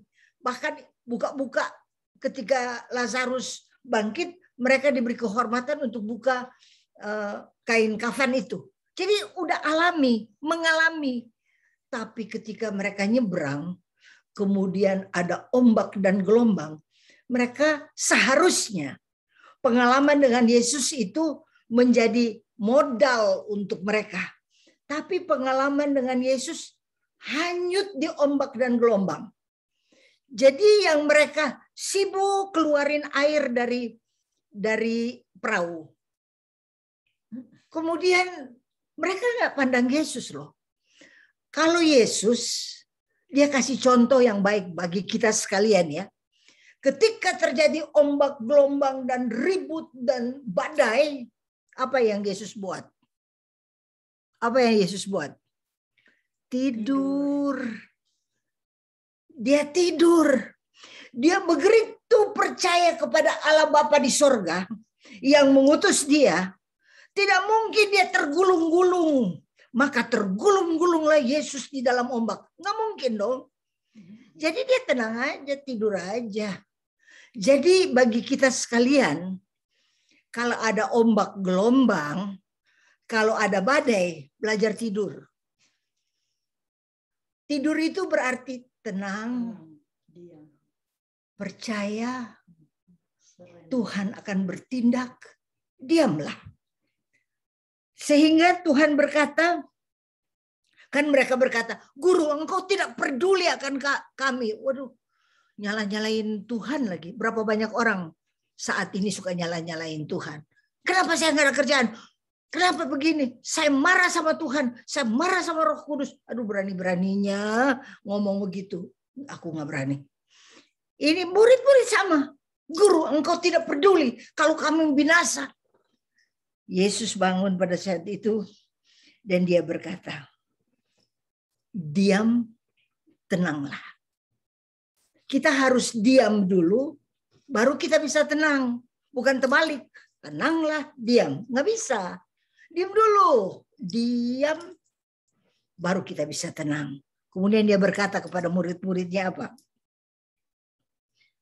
Mengapa kamu begitu takut?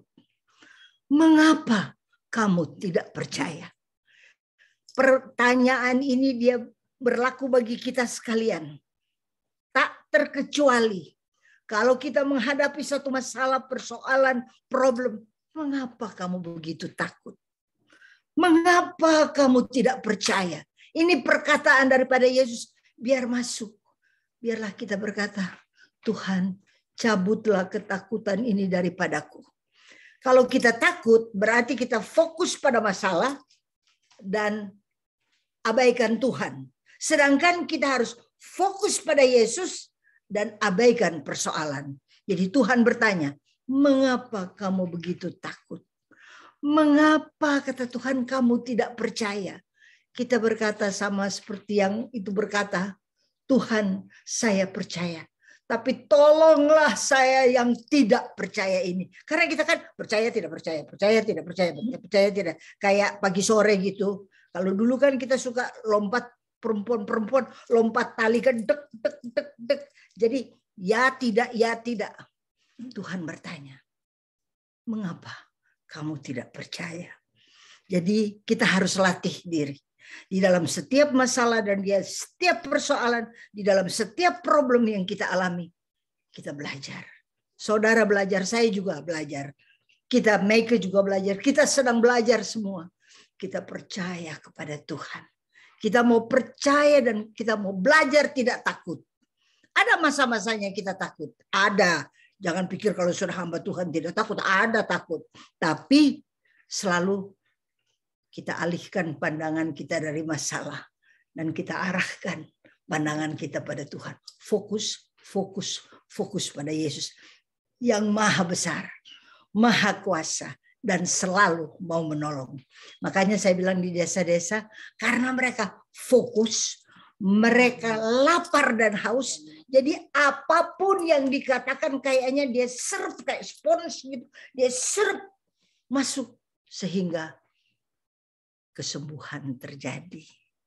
Pemulihan terjadi. Pertolongan mereka dapat. Dilepaskan dari kuasa-kuasa gelap. Saya lihat loh orang kalau kuasa gelap itu. Dia bisa wah. Dia ngamuk. Tapi toh tunduk dan taat pada Yesus. Jadi biarlah kita sekalian. Orang lain mengalami mujizat. Kita juga mengalami mujizat. Jangan kita anggap orang lain saja.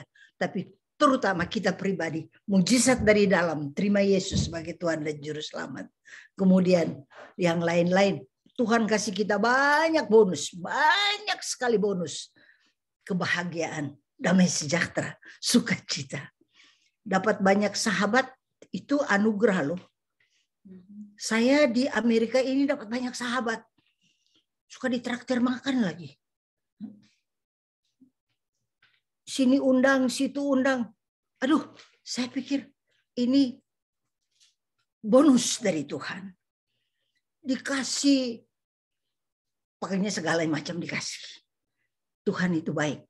Saya percaya siapapun yang kasih makan, sebetulnya itu mereka sedang beri pada Tuhan. Dan aku nikmati, mereka nikmati. Kalau nggak ada Yesus, siapa mau anggap sama kita? Siapa mau anggap? Tapi kita dikasih makan, kita dikasih macam-macam deh. Baru pegang ini udah dibayarin. Tuhan itu terlalu baik, amat baik, sangat baik. Mari kita nikmati Yesus. Celebrate Jesus in your life. Kita harus celebrate karena dia hidup. Bukan berarti kita sudah sempurna, belum, masih ada kekurangan, kelemahan. Tapi saya mau fokus pada Yesus, dan Yesus saya mau rayakan Yesus tiap hari, tiap saat. Makanya kalau bangun pagi juga saya bilang, Tuhan penuhi pikiran saya dengan firman Tuhan. Penuhi perasaan saya dengan firman Tuhan. Penuhi Tuhan, jikalau saya berkata-kata, biar Roh Kudus mengurapi sehingga menyembuhkan orang lain. Karena ada orang yang putus asa, sakit hati, kecewa.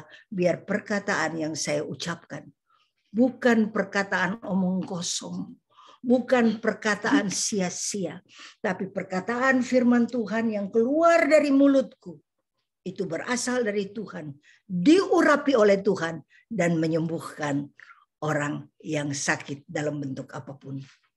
Tuhan berkati. Amin, Tante, luar biasa. Luar biasa ya. Dan pertanyaan terakhir, Tante. Apa tips yang Tante dan Kameke bisa bagikan kepada kita supaya kita selalu semangat dalam pelayanan? Karena benar apa yang tadi Tante bilang, hidup naik turun, penuh gelombang, gitu ya. Jadi dan di Amerika berbeda dengan di Indonesia. Di sini mungkin terlalu nyaman hidupnya. Iya. Karena terlalu nyaman, jadi kita tidak mengandalkan Tuhan. Tuh loh, berbeda dengan di Indonesia, kita di sini kenyamanan. Sakingnya kenyamanan, jadi seperti kodok yang mati di air hangat, Tante.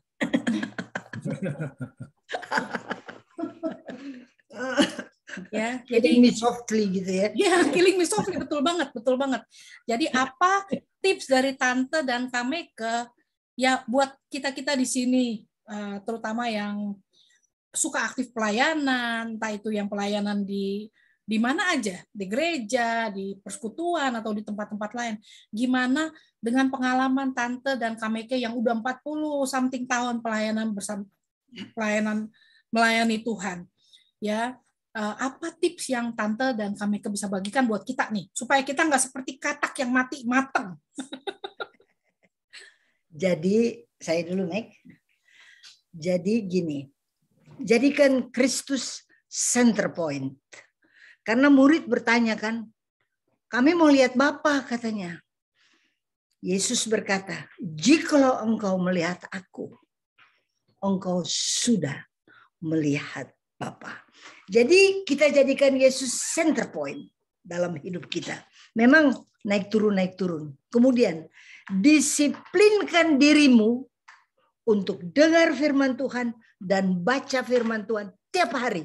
Mau ngerti kek, nggak ngerti kek, kepanjangan kek, berbelit-belit kayak kayaknya toh nggak ngerti. Tetap kita baca. Tetap kita berusaha disiplinkan diri untuk baca firman Tuhan, dengar firman Tuhan. Itu karena firman Tuhan itu hidup dan menghidupkan. Itu mesti disiplin. Dan kita minta Roh Kudus pimpinlah hidup kami. Seringkali kan kita bilang God bless you, betul nggak? Kalau kita kirim WA, Instagram, atau kalau kita ketemu orang, kita mau pulang, God bless you, betul kan? Kita suka bless orang. Tapi saudara dan saya juga harus bless diri sendiri. Kita berkata, kalau bangun tidur umpamanya, terima kasih Tuhan, saya sehat. Meteraikan kesehatan ini dengan darah anak domba Allah. Jangan bangun pagi, ada pegel-pegel, aduh pegel-pegel. Lantas bangun tidur udah pikir, aduh saya mesti bayar utang ini, saya mesti. Jadi sibuk dengan masalah-masalah. Belajar. Tuhan, terima kasih Engkau buat saya sehat. Terima kasih Tuhan, Engkau memberkati saya. Apalagi yang di Amerika ini, kalian semua diberkati. In God we trust, kata dolar. $1 aja bilang in God we trust. Masa $1 bilang in God we trust dan kita kurang percaya kepada Tuhan. Jadi latih diri.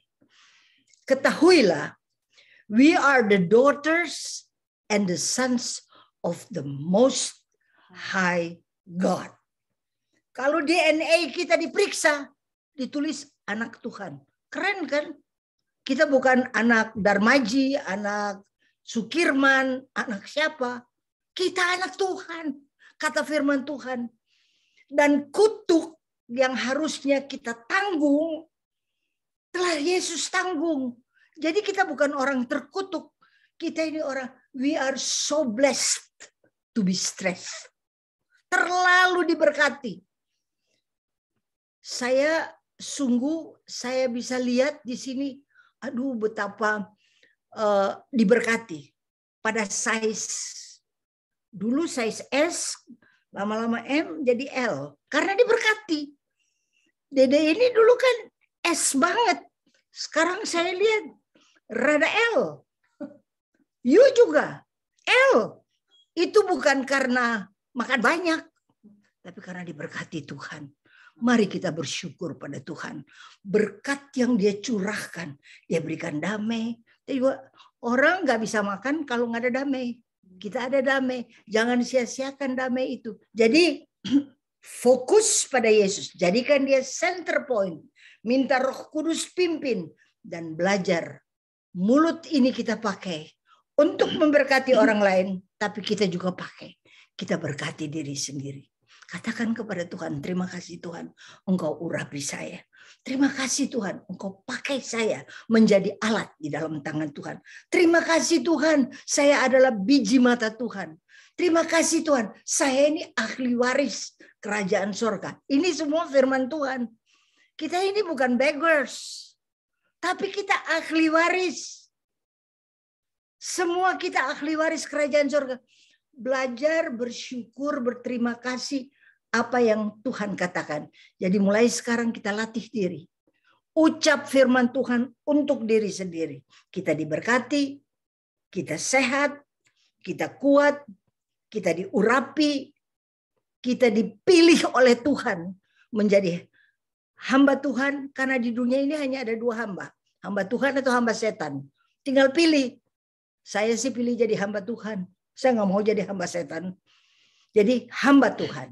Semua kita ngomong pada diri sendiri. Saya adalah ahli waris kerajaan sorga. Saya biji mata Tuhan. Saya diberkati Tuhan. Terus apa yang tercatat dalam kitab suci. Saya akan berhasil dan beruntung. Karena ini tercatat di dalam firman Tuhan. Tuhan mau kita beruntung. Tuhan mau kita berhasil. Tuhan mau kita sehat. Tuhan mau kita kuat. Tuhan mau kita sukses dalam hidup ini. Untuk menjadi berkat bagi orang lain. Dan untuk memuliakan, memasyurkan, dan mengharumkan nama Tuhan. Fokus, jadikan Yesus center point. Amin. Luar biasa. Kamika, ada tips buat kita? Ya, kalau saya sih, ada kan kita ingat Yesus berkata, aku adalah pokok dan kamu adalah ranting. Jadi nggak ada yang bisa berbuah atau hidup yang di luar pokok anggur yang benar. Nah, jadi anggur itu rantingnya kalau nggak melekat di pohon itu nggak bisa berbuah dan nggak berguna jadi apa-apa. Ranting itu anggur tuh kan lemes banget, jadi tusuk gigi aja nggak bisa. Maka yang saya belajar, kita mesti berusaha melekat selalu pada Yesus. Apapun yang terjadi, suka, duka, ngerti, nggak ngerti, pokoknya kita mau dekat sama Yesus di dalam doa, di dalam ibadah, dan berusaha melakukan firman. Karena di Misa kan suka dikatakan, berbagailah yang mendengarkan sabda Tuhan dan tekun melaksanakannya. Kita berbahagia kalau banyak mendengar sabda Tuhan. Tapi belum cukup cuman mendengar, tapi harus melakukan. Kalau kita nggak bahagia, mungkin kita kurang mendengar firman Tuhan. Atau mungkin banyak dengar, tapi nggak melakukan, atau melakukan yang sebaliknya. Nah, jadi kita sendiri berusaha, berusaha berjuang apa yang saya tahu tentang firman Tuhan, saya berusaha melakukan. Mengampuni orang yang nyakitin kita misalnya ya, atau berbuat baik pada orang yang gimana, pokoknya tetap berusaha melakukan. Karena kalau kita melakukan firman Tuhan, kata Tuhan, kita seperti rumah yang dibangun di atas batu karang. Kuat fondasi kita. Kalau datang banjir, badai segala, terbukti fondasi rumah iman kita kuat. Tapi kalau cuma yang dengar Tuhan suruh dia bermurah hati, dia tetap pelit, Tuhan suruh dia ramah, dia tetap marah-marah, rajin kemana-mana, tapi nggak berubah hidupnya, tidak mau melakukan, maka dia kurang berbahagia. Nanti kalau datang pencobaan, dia nggak kuat imannya, bisa meninggalkan Tuhan. Saya akan bacakan ayatnya ya. Yohanes 14 ayat 21. Barang siapa memegang perintahku dan melakukannya, dialah yang mengasihi aku.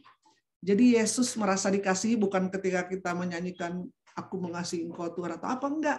Yesus rasa dikasihi kalau kita memegang perintahnya dan melakukan.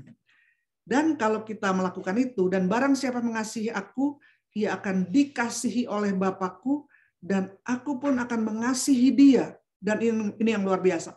Dan menyatakan diriku kepadanya.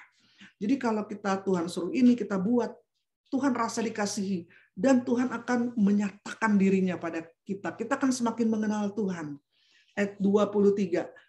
Jika seorang mengasihi aku, ia akan menuruti firman-Ku dan Bapakku akan mengasihi dia. Jadi ketika kita taat melakukan, kita akan merasakan kasih Yesus dan kasih Bapa yang luar biasa. Dan kami akan datang kepadanya. Jadi bayangkan, Tuhan datang pada kita, kita akan mengalami Tuhan lebih lagi dan diam bersama-sama dengan Dia. Ketika kita trust and obey, kita akan lebih mengenal Tuhan dan Tuhan akan membiarkan dirinya kita kenal lebih dalam, lebih jauh lagi. Karena dulu saya tuh cuma jadiin Tuhan kayak pesuruh doang. Tuhan berkatilah usaha saya Tuhan. Tuhan jadi kayak satpam, jagalah rumah saya Tuhan supaya jangan maling, jangan bakaran. Kadang-kadang Tuhan jadi tukang parkir, Tuhan mobil saya parkiran jangan dicuri, kaca spionnya jangan dimalingin orang. Cuma kita suruh-suruh Tuhan aja. Saya begitu dulu. Tapi lewat pertumbuhan iman, saya berusaha dari saya menjadi raja di hidup saya serahkan Tuhan. Tampuk kerajaan di hidup saya jadi Tuhan yang meraja. Dan saya belajar dari Bunda Maria itu luar biasa. Aku ini hamba Tuhan. Terjadilah kepadaku menurut perkataanmu itu. Kalau zaman sekarang di Indonesia hamba Tuhan dihormati, duduk paling depan, kasih fasilitas. Tapi zamannya Bunda Maria, hamba itu slave. Nggak ada hak, benar-benar nggak ada gajinya juga. Dia benar-benar slave, budak. Luar biasa Bunda Maria.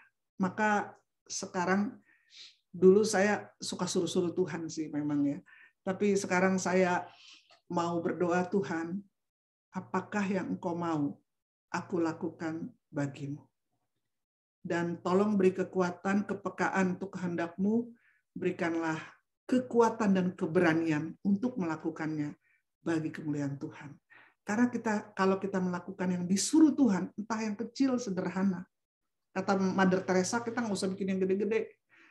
Apa aja yang kecil, kita buat yang kecil dengan cinta yang besar kepada Tuhan dan kepada sesama.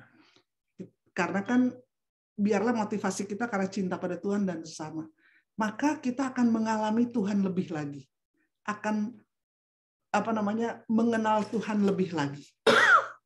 Itu yang saya rasain supaya makin hari itu hati kita tetap berkobar-kobar gitu Tuhan. Ada kan orang tuh udah lemes nggak ada kobaran api. Saya bersyukur gitu. Memang ada juga dibilang kadang kan kita gym apa untuk latihan ini kan badani. Tapi kita juga mesti latihan rohani, mesti sport roh juga, gym roh juga, yaitu tekun membaca firman, berdoa, dan melakukan kehendak Tuhan, maka iman kita bertumbuh, dan kalau ada badai datang, kita kuat, dan kalau kita ready, ya kan banyak yang dipanggil tapi sedikit yang dipilih. Maka coba kalau kita jadi panitia atau kita jadi bos atau kita mau bikin satu acara, kita milih orang nggak? Apa sembarang orang? Kan kita pilih, mana ya? Kayaknya dia deh yang mampu, kayaknya ini deh tugasnya ini. Jadi biarlah kita menjadi orang yang kalau Tuhan ada pemilihan, aku terpilih gitu. Karena saya mendisiplinkan diri untuk bisa selalu ready, dan kalau Tuhan siapa yang saya pilih ya? Oh ini deh, banyak yang dipanggil, sedikit yang dipilih. Biarlah kita mempersiapkan diri kita selalu, kita dipilih Tuhan untuk melakukan pekerjaan-pekerjaannya. Kita selesaikan sampai akhir dengan penuh cinta dan sukacita akan Tuhan, maka kita akan mengalami Tuhan secara luar biasa. Amin. Terima kasih banyak Tante Esther Kamike untuk sharingnya, sungguh amat sangat menguatkan. Ya, dan terima kasih untuk waktunya, kita bersyukur sekali dengan dikasih bekal banyak hal-hal yang tips-tips yang bagus, sharing yang luar biasa, pengalaman iman Tante dan Kamike. Dan seperti biasa kita akan membuka kesempatan untuk teman-teman yang ingin memberikan persembahan kasih untuk Tante dan Kamike, ya. Jadi saya akan share sebentar. Jadi buat teman-teman yang ingin memberikan sumbangan kasih atau persembahan kasih, sukarela buat Kamike, buat Tante hari ini, silakan mengirimkan Zelle ke Priscilia G. Nomornya 917-753-5876 buat yang di Amerika. Atau bisa PayPal ke prisdeni@gmail.com. Dan buat yang di Indonesia bisa dikirimkan ke Yosi Santoso, BCA Cabang Semarang, account number 1822222077. Sekali lagi, 100% dari semua persembahan kasih yang kita kumpulkan, kita akan memberikan untuk ministry Tante Esther dan Kamike. Terima kasih banyak untuk semuanya. Dan terima kasih untuk teman-teman yang sudah menonton video-video yang sudah kita upload di YouTube channel PDK Maria Bunda Allah. Bagi yang belum melihat video-video kita, bisa dicari di PDK Maria Bunda Allah, subscribe dan like video-video kita. Banyak pembicara bagus yang kita undang untuk acara-acara kita selama lebih dari 1 tahun ini. Dan acara kita selanjutnya adalah Jumat depan, tanggal 8 Oktober, jam yang sama dengan Romo Adri Budi MSC, dengan tema Hikmat dari Surga. Flyer nanti kita akan masukkan ke WA Group PDK Maria Bunda Allah. Sebelum kita akhiri acara kita pada hari ini, kita akan menutup dengan doa yang akan dibawakan oleh Tante Esther. Terima kasih Tante untuk doanya. Dan tolong doa buat kita semua di sini supaya kita semakin kuat seperti Tante dan Kamike dalam pelayanan kita di sini, dalam pengembaraan kita di negara ini. Terima kasih. Mari kita berdoa. Dalam nama Bapa dan Putra dan Roh Kudus. Amin. Dengan penuh hormat kami buat tanda salib ini. Karena kami sadar apa yang Yesus buat bagi kami di atas kayu salib. Tuhan Yesus tebus kami. Semua kutuk kami ditanggungnya, sakit penyakit, kegagalan, kemiskinan, semua ditanggung oleh Yesus. Terima kasih Tuhan Yesus. Terima kasih Bapa, Engkau kirimkan juru selamat bagi kami. Selamatkan kami. Angkat kami dari segala bentuk ketakutan, kecemasan, kebimbangan. Engkau cabut dari hidup kami dan Engkau jadikan kami damai dan tenang. Bapa, hamba berdoa untuk seluruh PDKK Santa Maria, Bunda Maria yang ada di Amerika ini. Mereka juga ada naik turunnya, ada lemah dan ada kuat. Hamba berdoa Tuhan, berikan lapar dan haus akan kebenaran firman Tuhan. Ajarlah anak-anak-Mu untuk disiplin mencari wajah-Mu tiap hari. Betapa sering kami hanya mencari tangan-Mu. Tapi Tuhan, ajarlah kami mencari wajah-Mu setiap hari. Dan biar setiap langkah yang kami buat dipimpin oleh Engkau. Tolong anak-anakmu di Amerika ini, di mana mereka berada di negara yang asing, tapi kekuatan daripadamu Tuhan Engkau salurkan kepada mereka. Pertolongan daripadamu Tuhan nyata bagi setiap anakmu yang ada di Amerika ini. Dan mampukan anak-anakmu ini untuk memberitakan kabar baik, kabar sukacita. Masuk sorga gratis karena telah dibayar oleh Tuhan Yesus. Sakit penyakit kami sudah ditanggung oleh Tuhan Yesus. Ajarlah anak-anakmu mendoakan mereka yang sakit, yang susah dihibur, yang terikat dilepaskan, yang terpenjara dimerdekakan, dan yang miskin boleh menjadi kaya di dalam Yesus Kristus Tuhan. Kaya dalam rahmat, kaya dalam kasih, kaya dalam segala hal, karena Tuhan yang memperkaya kami. Terima kasih Bapa di dalam sorga, biar Engkau berkati seluruh anak-anakmu ini. Tolonglah mereka menjadi murid-murid-Mu yang siap diutus, siap pergi untuk memberitakan kabar baik. Terima kasih Bapa, terima kasih. Kami sangat percaya Engkau penuhi anak-anakmu ini dengan kuasa Roh-Mu yang kudus. Di dalam nama Tuhan Yesus Kristus, mereka menjadi berkat bagi orang yang ada di sekitar mereka. Dalam nama Yesus. Amin. Dalam nama Bapa dan Putra dan Roh Kudus. Amin. Tuhan berkati. Terima kasih Tante, terima kasih semuanya. Terima kasih teman-teman yang sudah mengikuti acara kita hampir 2 jam. Wah, luar biasa. Pengalaman yang luar biasa. Semoga kita semua dikuatkan. Dan terima kasih teman-teman udah ikutan acara kita. Dan terima kasih untuk kebersamaannya. Semoga kita bisa belajar bersama, kita terus bisa maju. Dan Tante dan Kamika yang sebentar lagi mau kembali ke Indonesia biar perjalanan bisa berjalan dengan lancar. Terima kasih, kapan waktu datang lagi kemari. Mudah-mudahan kita udah bisa offline, jadi kita bisa ketemu bersama di sini. Ya, terima kasih semuanya. Thank you teman-teman semuanya. Dan sampai ketemu nanti minggu depan di waktu dan acara yang sama dengan Romo Adri Budi. Terima kasih Tante Kamika untuk semuanya. Thank you semuanya. Thank you Tante Lili udah bantu banyak semuanya. Libur semuanya. Terima kasih semuanya.